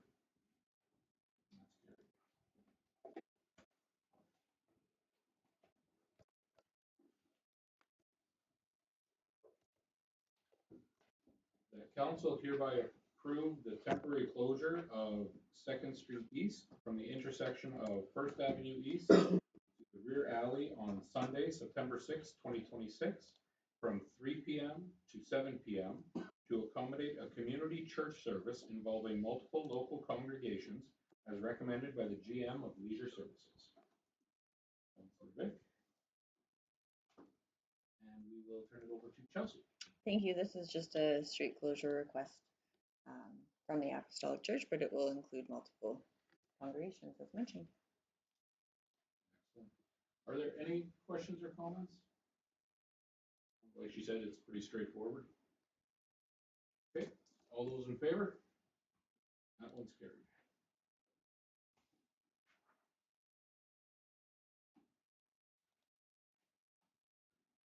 That council hereby approves the following as recommended by the GM of Leisure Services. That the current leased automated teller machine ATM located at the Centennial Arena be removed. That the unit at the Centennial Arena not be replaced. And that the town of Nipawin purchases a refurbished Gen Mega Onyx ATM from Olympia ATM and Cash Solutions for the Nipawin Evergreen Center in the amount of $3,995 plus applicable taxes and shipping. Vic. And Chelsea. Thank you. So there's a few parts to this recommendation. We do currently have 2 ATMs. One we lease, that is at the Centennial Arena. I'll speak on that one first. We have had some significant issues with that ATM. It currently is not operating. We've gone through several months of trying to get it up and working last year, finally through 3 keypad replacements and 1 mainframe replacement. We had it operating, and it has since failed again. It is leased, but in order to fix it, we need the company to come in and repair it, and that actually costs money, and quite a bit to have them come out. We, in speaking with our CAO, we don't actually, we have some need for the ATM there. We do have minor hockey tournaments. They would probably utilize the ATM at times, but our concession operator and the Nipawin Hawks now have options for a debit card. So the need at the Centennial Arena is a lot less than it was in the past. So that's the Centennial Arena ATM. The ATM at the Evergreen Center is consistently breaking down. We are constantly having to reset it every couple of days typically. It will just give us a reject error, so we have to go in and refill it and reset it. And that's either myself or our program coordinator, so we are getting quite a few calls in the evenings or on weekends. Lots of times we might not be available, and that makes the ATM not available. We do have a lot of golf tournaments, weddings, trade shows, fishing tournaments that do utilize that ATM. It is quite a used piece of equipment. If we go to the lease or the purchase option of the 4,000, according to our revenues that we receive from the ATM on the surcharges, we would pay that back in a couple of years. My recommendation is to purchase this ATM, not to lease it. Okay. So that would be it. Thank you, Chelsea. Are there any questions or comments? Joyce? So we're only going to have one. Correct. So then we don't need 2 quotes of $30,000 for cash, right? Correct. Unless the new machine takes I don't think I can fit that much. I just don't know how much the new machine takes, but Right. You're right, Joyce, we shouldn't have 2 floats. Correct. Jim? I'm gonna play devil's advocate. Mhm. I know that they're Evergreen Center, but then we're coming into a different age. We're not offering debits. We're not offering different things. It's just the reality is, look at how much of a pain the other one was. Constantly getting calls, constantly having issues with it, right, on our staff. Like, is it something that you can lead, or can people just be responsible enough to get their own cash before they can spend.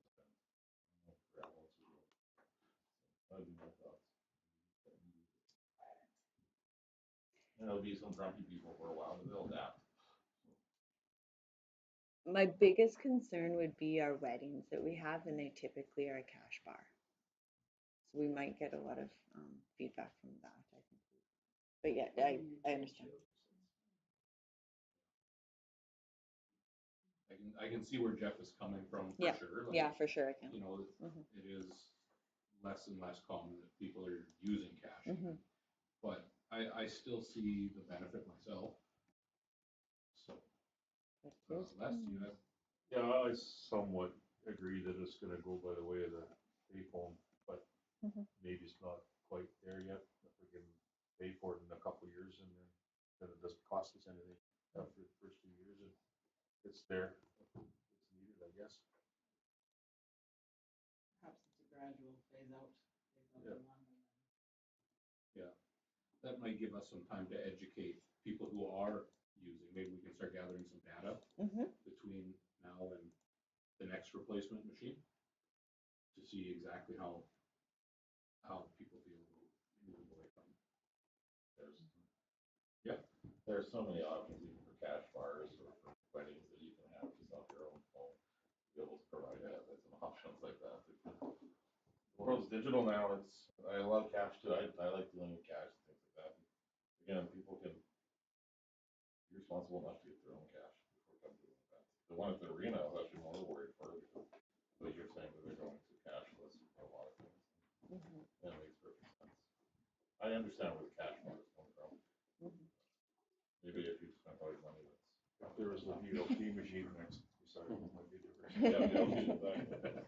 Most of them don't make cash anymore I either. suppose that's how long it's been since I played one. And when this one breaks, it's refurbished. I'm sure we fix it. It'll be more expensive. This might be like Lisa said, a short term, maybe we get this one and go from there. Maybe you have something? Yeah, I think I just want to comment that I think what Chelsea is proposing is exactly that. This is a reduction of this service. But it's not a total zero of the service. For the one building where there seems to be still a reasonable demand. So that's effective what this is. It's kind of getting people adjusted a little bit slowly versus why don't we pull up the Band-Aid? But that's kind of what this is. This is the gradual approach, and this is the only approach that makes sense because the rate seems to be able to sustain on plastic. But the weddings, the trade shows, maybe it's still a little bit cash driven. So, but I think the future is not to replace this machine. This is probably the machine we're going to have until nobody's using it. We're not going to be looking to replace it again. And if it's broke down, it should be just left broke down instead of going in after hours, you know. I think this one has a warranty. Yep, it does. What I meant, when it's not off. When it's not, yeah, yeah, for sure. Temporarily not on. Yeah. Can wait till Monday or something. Yeah. Well, it's no, you lose internet or something happens. Goes offline. It goes offline. Yeah. You'd be in a giant pain. Yeah. Okay, are there any other questions or comments on this one? All right, all those in favor? Opposed? Carried.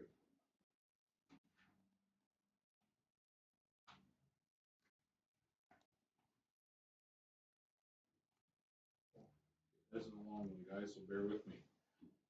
The council hereby agrees to engage ATAP Infrastructure Management Limited to complete installation, training, and final media measurements and reporting at the water treatment plant for the 8 pressure filters for the quoted amount of $20,700 plus GST, as recommended by the GM of Operations and Engineering, and that council hereby agrees to engage Anthrotech Western Inc., AWI, to supply approximately 667 cubic feet of media, pallets, and freight of puricite anthracite media for the 8 pressure filters for the quoted amount of $40,729.42, including GST, and that council waive the tendering requirements of the procurement policy for the procurement of anthracite filter media and installation services for the 8 pressure filters at the water treatment plant, as administration identified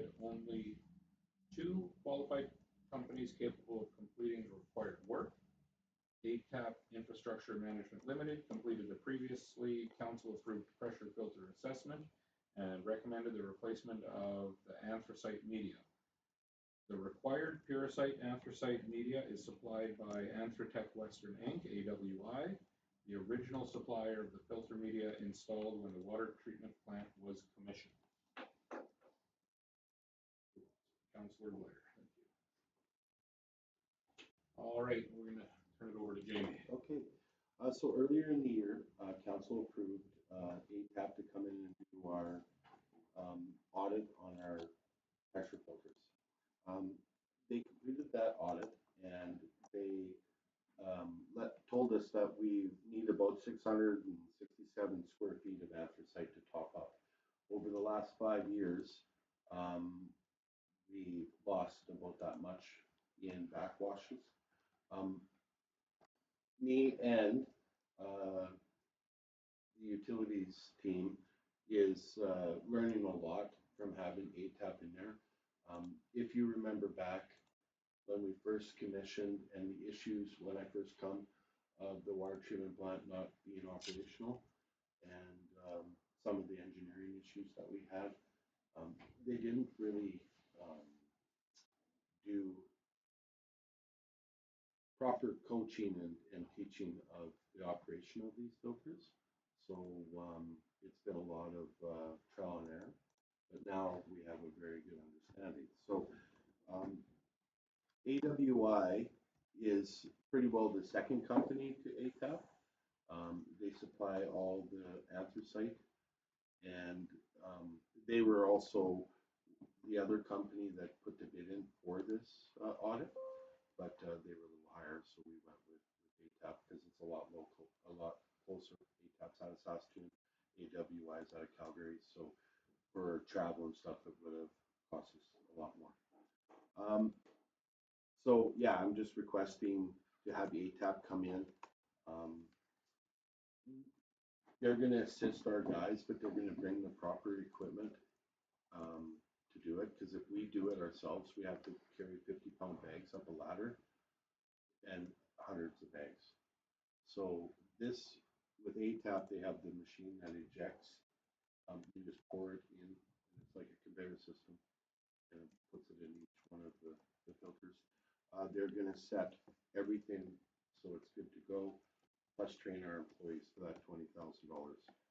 We had $100,000 total in capital budget this year.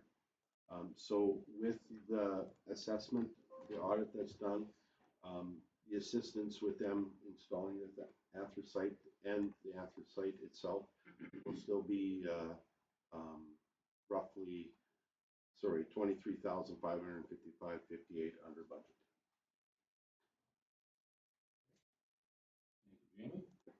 Are there any questions or comments?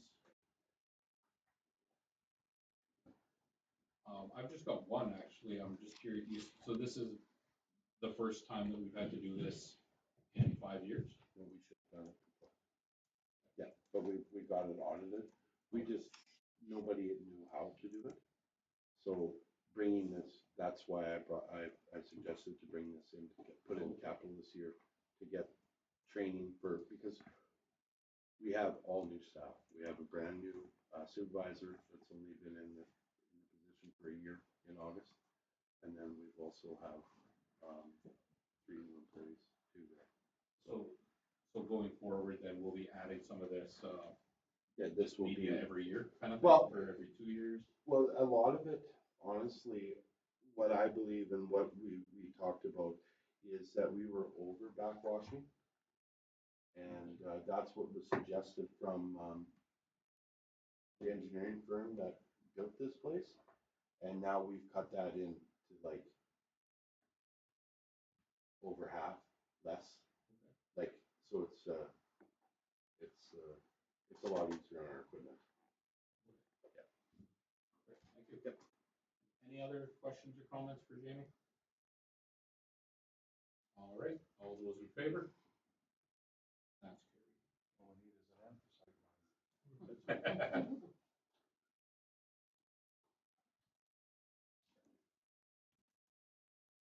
That council hereby approves engaging Top Shot Concrete Systems to repair the manhole located at Railway Avenue West and Central Boulevard in the amount of $15,200 plus GST, as recommended by the GM of Operations and Engineering, and that council waive the applicable provisions of the procurement policy requiring the solicitation of 3 quotations, as administration has identified only one qualified contractor capable of providing the specialized manhole rehabilitation services.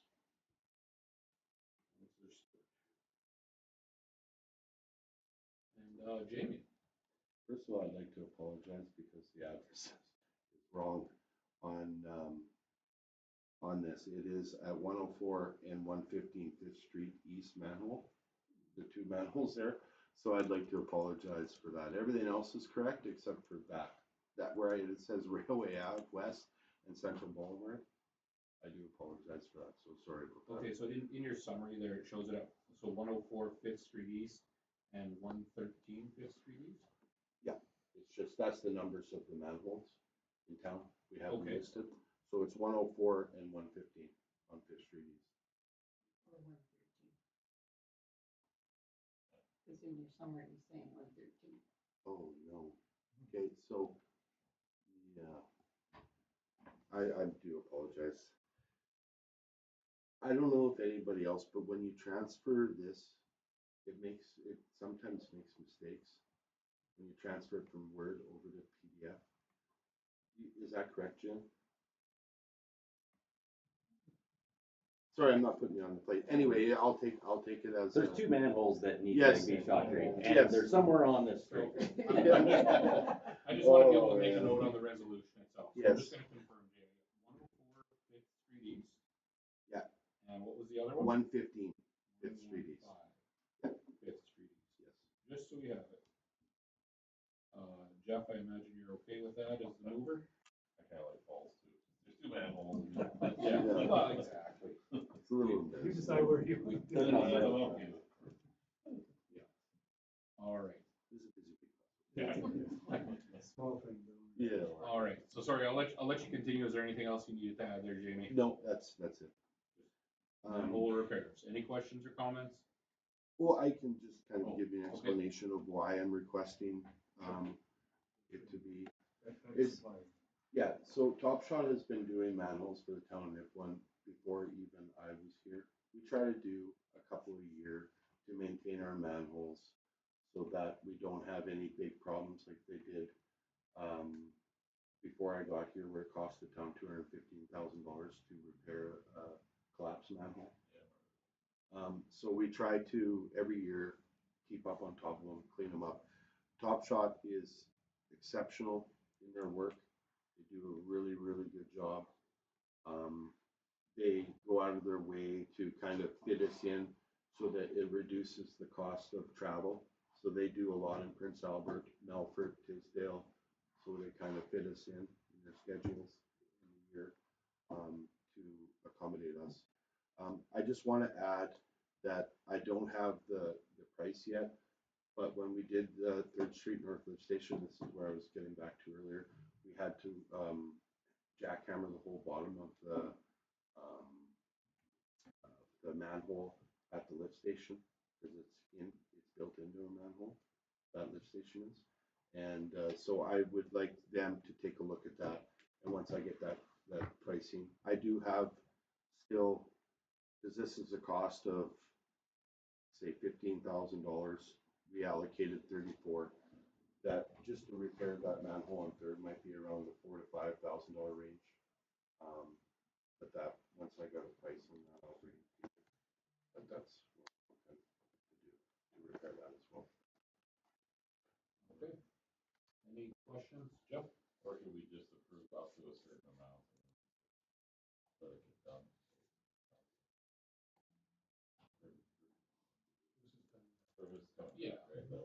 So we just have to add that extra man, right? Yeah, we just have, it would just be a matter of allowing you to, allow him to just, It says yes up to 34,000. yeah, he's got 34 in the budget. Yeah. Yeah, we just did that in the budget. Well, we've been saving 25%. No, I know, right, but it needs to be I done. won't spend it. Thanks, Yeah. next. Yeah, it's what he asked, so I trust him. But we could word it that way. Yeah. Do you know the number offhand? Down that hole. That manhole? Third Street North Lift Station. 3rd Street North Lift Station. Yeah, that's, there's only one there. Just want to get it on here. He does have to make a resolution here, so Yeah. it's not that he's not asking to beat the horse here. And I do apologize. No, I can't believe no, I that's missed okay. that. Just gotta get it right in the resolution. Make sure they buy the rooms in Nipawin. Yeah, that's right. So, the first part of the resolution, so in the amount of 15,000, we're gonna change that to, okay, so located at, come down here.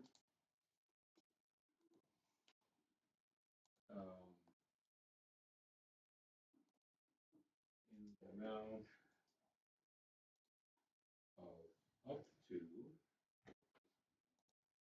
34,000 plus GST. So, is everybody good? Jeff, sounds like you're okay with that? Yeah. I've got it here. Anybody else, how's that sound? Yep, get it while they're here. Okay. And, I'll let Stacy turn around so I can see his vote. All those in favor? Perfect. That is carried. Now they're all done.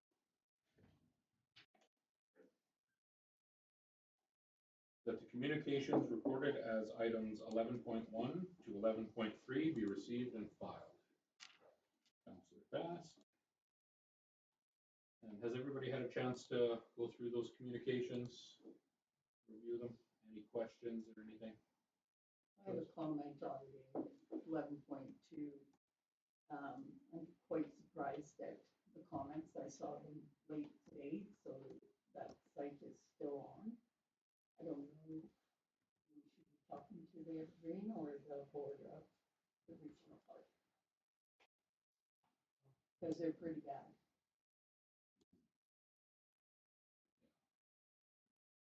They're definitely full against reconciliation for sure. And I would have thought they would have taken that down, and I saw it before I came to this meeting. I haven't seen it.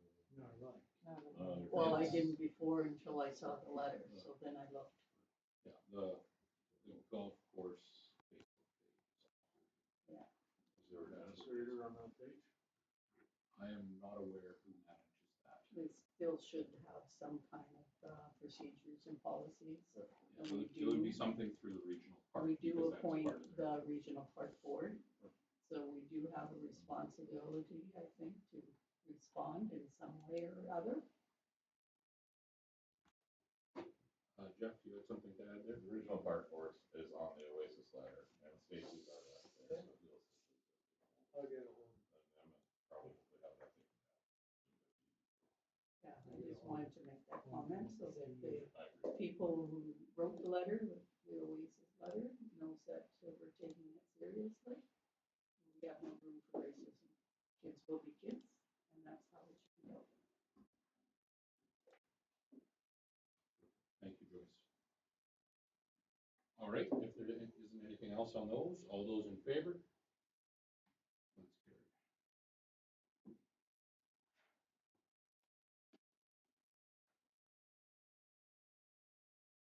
on to new business. Whereas currently there is a standing committee for governance and a standing committee for operations, and most items falling on the operations standing committee agenda, be it resolved that council hereby agrees to amalgamate both committees into a new committee called the Planning Committee, and that the Planning Committee meetings will be held at 5 p.m. on the second Monday of the month, prior to the regular meeting of council starting in September.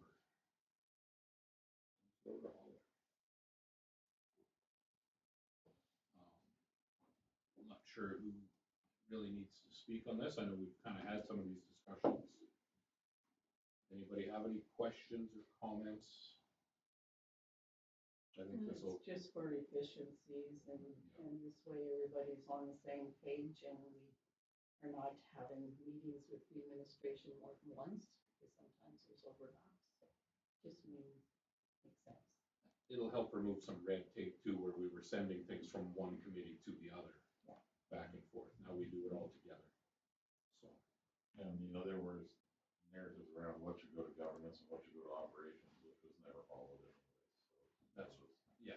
one of those things, we might as well just go to one committee. Yeah.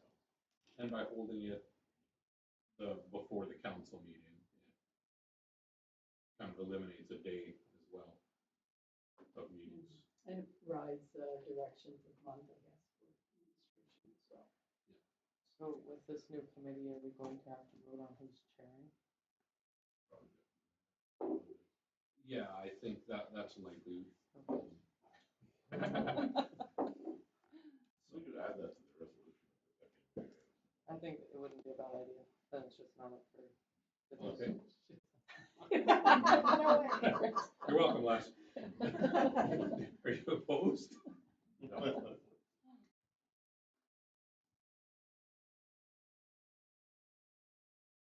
her do the last one.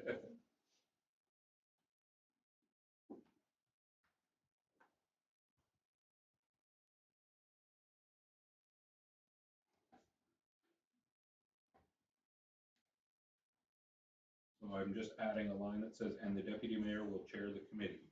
You okay with that? Yeah. Okay. I just think it just gives clarity. So something else to Absolutely. discuss at the next meeting. Are there any other questions or comments? All right, all those in favor? That's carried.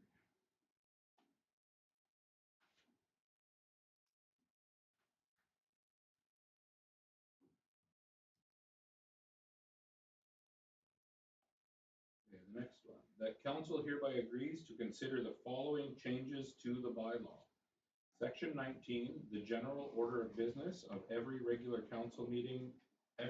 meeting of council, change to 1, adoption of agenda, 2, declaration of conflict of interest, 3, reading and confirming of minutes, 4, delegations, 4.1, RCMP report, 5, business arising, 6, financial accounts for approval, 7, financial statements, 8, reports of senior administrative officials, 9, reports of standing and special committees, 10, reports of boards and committees, 11, communications, 12, petitions, 13, new business, 14, introduction and consideration of bylaws, 15, roundtable, 16, public forum, 17, in camera, 18, adjournment.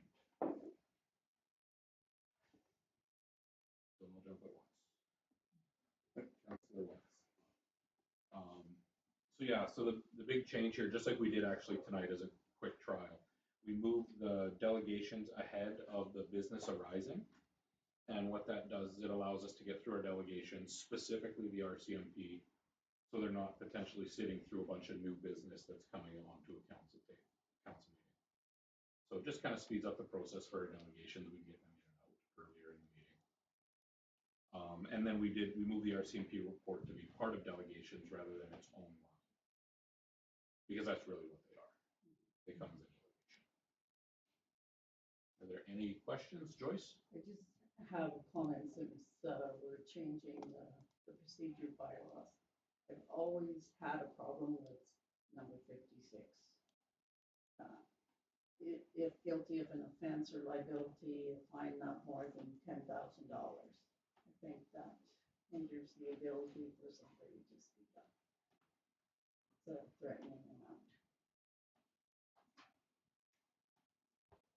Okay, so that is on the final page. Just so Yeah, everybody final knows. page, 56.1 in the separate paragraph. So the full area, every person in the public gallery who disrupts a council meeting or a council committee meeting for any reason, or refuses to leave the council chamber when requested to do so by the mayor or chair, is guilty of an offense and liable on summary conviction to a fine of not more than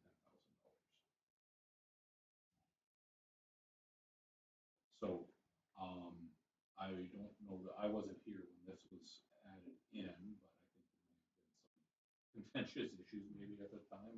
Well, Yes, there and- was, but there's other ways There to was. handle that kind of thing, and a $10,000 fine is kind of excessive. To me, it intimidates the public. And if we want the public's input, I'm not excusing bad behavior. However, at the time that this came in, there was bad behavior on the previous CEOs. So it has to be both sides, so I'm just thinking 10,000. The way it reads to me is not more than that. Yes, but still, it's an intimidation. Do you want to speak up if you're? I don't think Somebody it's thinks it's necessarily offensive? speaking up, though. It's disrupting a council meeting or council committee for any reason, right? So being like extremely disruptive, not following protocols, being like If you're rude. being rude. Yeah, that's what I think it's Well, trying to keep order. People Well, are allowed no, to no, speak, you right? have to keep order, yes. Yeah, and I think that's But- all that it is. It's not saying people can't I speak, don't but think, legally, you can even find somebody that. Lisa, you had something to add? Well, I'd be curious of what would be, like, to me, when we've got the disruption laid out here, loud outbursts, physical disturbances, use of offensive language, or any other behavior that impedes the ability of council or any committee to conduct business. So what would be the appropriate fine? You know, I do think that we need to be firm here, I think, in order to maintain the integrity of this room. And like Les says, it's up to $10,000. To me, that's not intimidating me from speaking. It's intimidating me from being obnoxious. And so, I mean, I would doubt that we would ever find someone that $10,000, but I do think that it's important for us to be firm and maintain the integrity of the room. True, but I don't know if we have a legal right to do it, so. Well, so Can't then even- that's another discussion though. If it's Yeah. not legal for us to say it and we're saying this just kind of to, Yeah. to make Well, us it is- sound. It is in the law of the municipality. So just like a fine for cleaning your grass. Right. It's applicable. You know, so it's not like it's not to be paid. Now, the methods of collection. But at the end of the day, no, it's a law of the town. So it's a bylaw. It's just not a policy. It's a bylaw. and I think it's at discretion too, right? Like, Well, it's up to, and that's up to discretion of It's this discretionary. group to make that decision. somebody is just very, like, has their heart in it and getting frustrated, but that doesn't mean you're gonna get slapped with a fine, right? I think it's at discretion. If somebody's gonna throw a chair or something, you know, like that's a little I think different. there's another maybe thing we can think of, it's good to raise this because it's important. One of the things that I've seen in the past is, in addition to a possible fine, whatever that dollar amount is, if it's 10 or less, whatever council feels appropriate. But I think it also should have verbiage in here that, per the mayor's decision, that the RCMP escort them. And that's where. That is listed earlier on. Is it? I in can't the remember. bylaw, Yeah, Yeah. yeah. So I just need to be sure that the mayor has, because that's before the fine, right? This could be, I'm sorry if you don't, respect this chamber, I'm gonna have to ask the RCMP to remove you. And that's like a warning. And then if it's like, well, bring them on or whatever, then it starts to get a little bit even more elevated, right? So, I didn't realize it's in there as well. It is in there. I don't remember the exact number off the top. of Okay, my as long as head it's, right as now. long as it provides council with another off-ramp to the fees, right? Yeah. Before, because I'm with Joyce, I don't want to be, the only thing is a fine. Because I believe in everything we do in the town should have some diplomacy. And even if escorting somebody out is diplomatic, well, it's better than saying you owe us $5,000. It would have to be someone who says, I'm fighting the Mounties, or before they get here, I'm going to do whatever. And, so I think what I've seen in the past is it's quite effective in the mayor just saying, please order, or you'll have to leave. And the lead is the RCMP, right? And then it usually diffuses, it, to be honest, before the necessity of, well, here's a fine, just because maybe people got a little excited. And, you know, maybe said some things they shouldn't have said. Was it worth a fine? You know, it's all this judgment. Maybe it's better just to maybe go outside and cool off. But if they don't do that, then it's another issue, right? A, it's the police saying you're trespassing now, and B, it's us with the ability to fine. But I'm glad it's in there because I didn't notice it was 38. 30? 38. Is it 38? Thank you, Les, for finding that. Because I think it's a useful tool for the mayor to try to maintain order, which is clear the room, right? Because we have business to conduct. You've got someone holding up, I think it says they're holding up the business of council. Maybe for their own benefit, they just need to be escorted out because it's not going well. And also tied in with that is the ability to recess the meeting. Exactly. well. The mayor also could recess, take a break, everybody. Yeah. Let's reduce the temperature. Now, Jeff, I think it reads fine. If guilty is guilty of an offense, who determines guilt? It's going to be the RCMP. The RCMP decides to press charges or on something like this. That's when I see a summary conviction and a fine of not more than $10,000. Is this board ability? it's a bylaw. Yeah, they enforce it. They enforce it. Okay. Yeah, but $75 for going across the line, they can enforce Right, that. that's Yeah. right. Oh, yeah. So The that's the RCMP thing. enforce all Let's laws leave in it the open. district. If you want to strengthen it, in that part, I would just say, if guilty of an RCM, of an offense in court of law, right? It should be liable to $10,000. That makes more sense. Because that's actually real authority, right? Whereas ours is a little bit more loose, whereas the RCMP are. Well, I think, and then if the RCMP are called and they Yep. refuse to move, then that's the trespassing. Now, it is breaking the Then law, they right? are. Yeah, it is breaking the law. That makes the most sense to me. So it It's ties never together. go back. It Yeah. better be something. It's not up to us to make that decision. You're guilty of an offense, who determines that? Right? This board, I don't like what you're saying, you're not guilty. That happens a lot. So do we want to make that part of the review when we do open this file up then? We can look at Yeah, that. I don't think it's for tonight. I Yeah. just wanted to bring it up since we're talking about it. I actually made a note of another one, just a clerical thing, under section 20 minutes, that's on page 11. It says the CAO shall record minutes of each council meeting.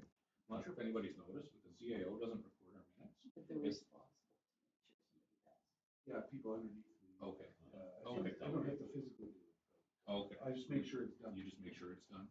Okay. I didn't. Okay. But, yeah, I'm responsible for it. Yeah, no, perfect. Or you could write, or we could say CAO or designate. Mhm. Yeah.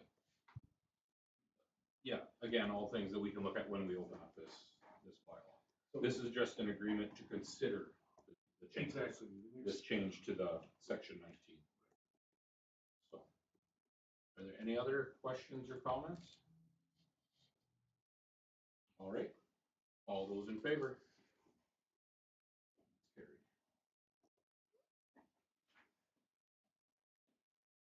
All right, that brings us on to the round table. And today, let's start with Lisa. Right, no formal meetings for me, but Jamie and I did put in an intense shift on Canada Day at the food booth after the fire department's intense shift in the food booth. The museum board was still tallying the numbers after the Canada Day, but they said not only was the weather cooperative, but they went off without a hitch, and they were very happy. And the first building of the new Main Street project is taking shape, so they encouraged everyone to drive by and have a look at that.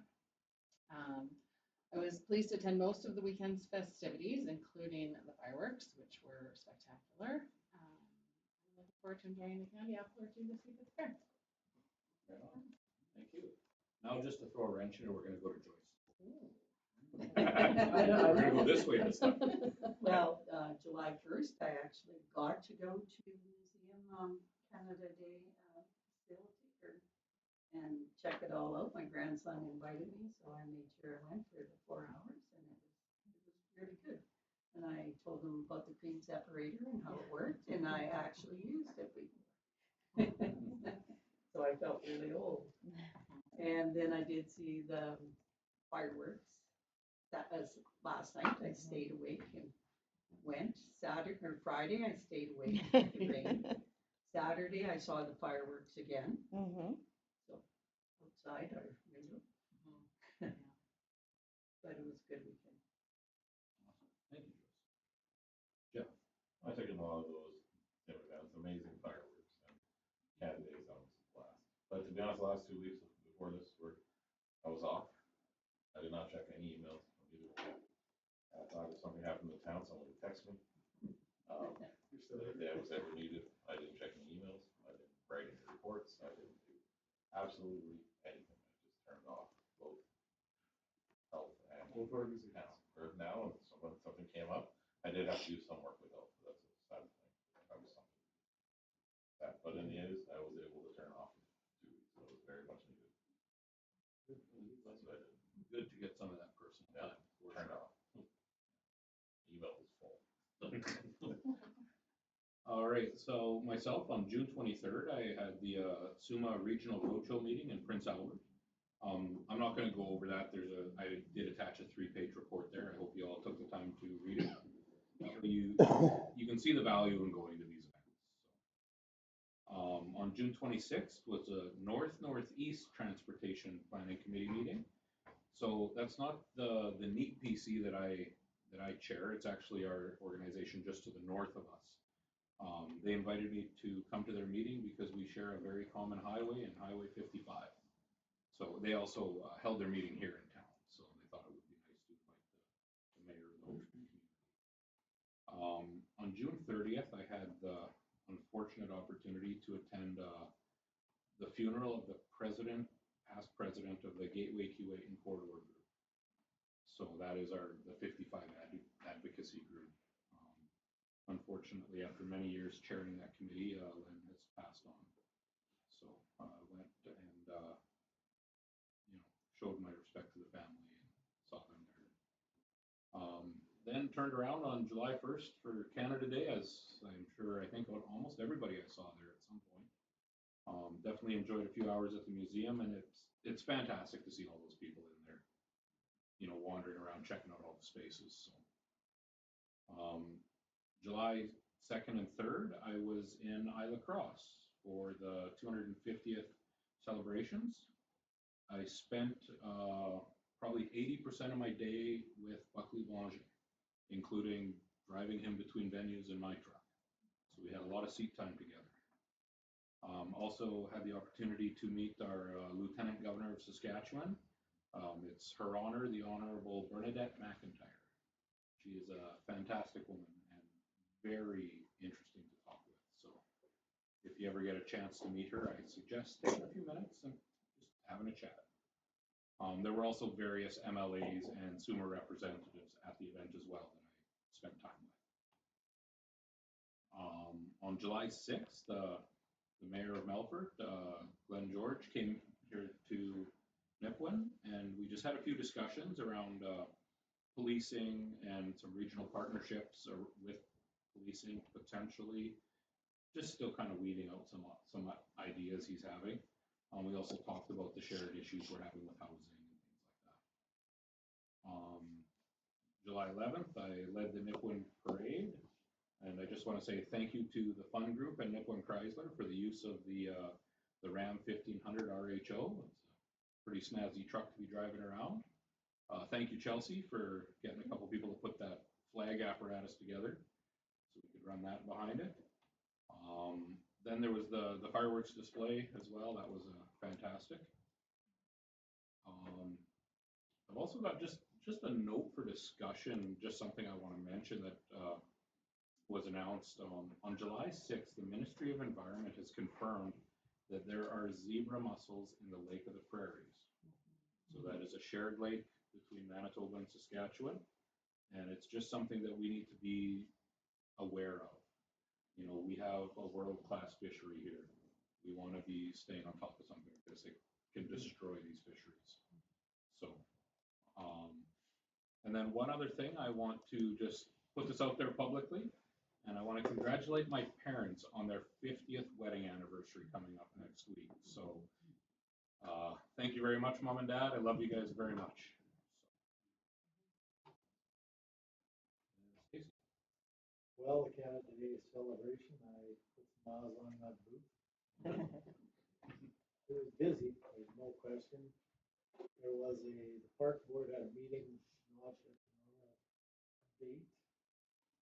And lightning and storm was taking out some equipment at the golf course, so they didn't have any irrigation for a few days.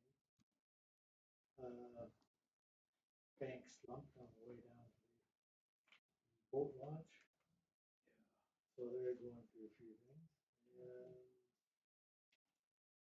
took in the street fair, and that was really fun and good.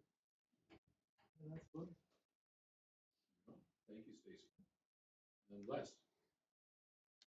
Nothing,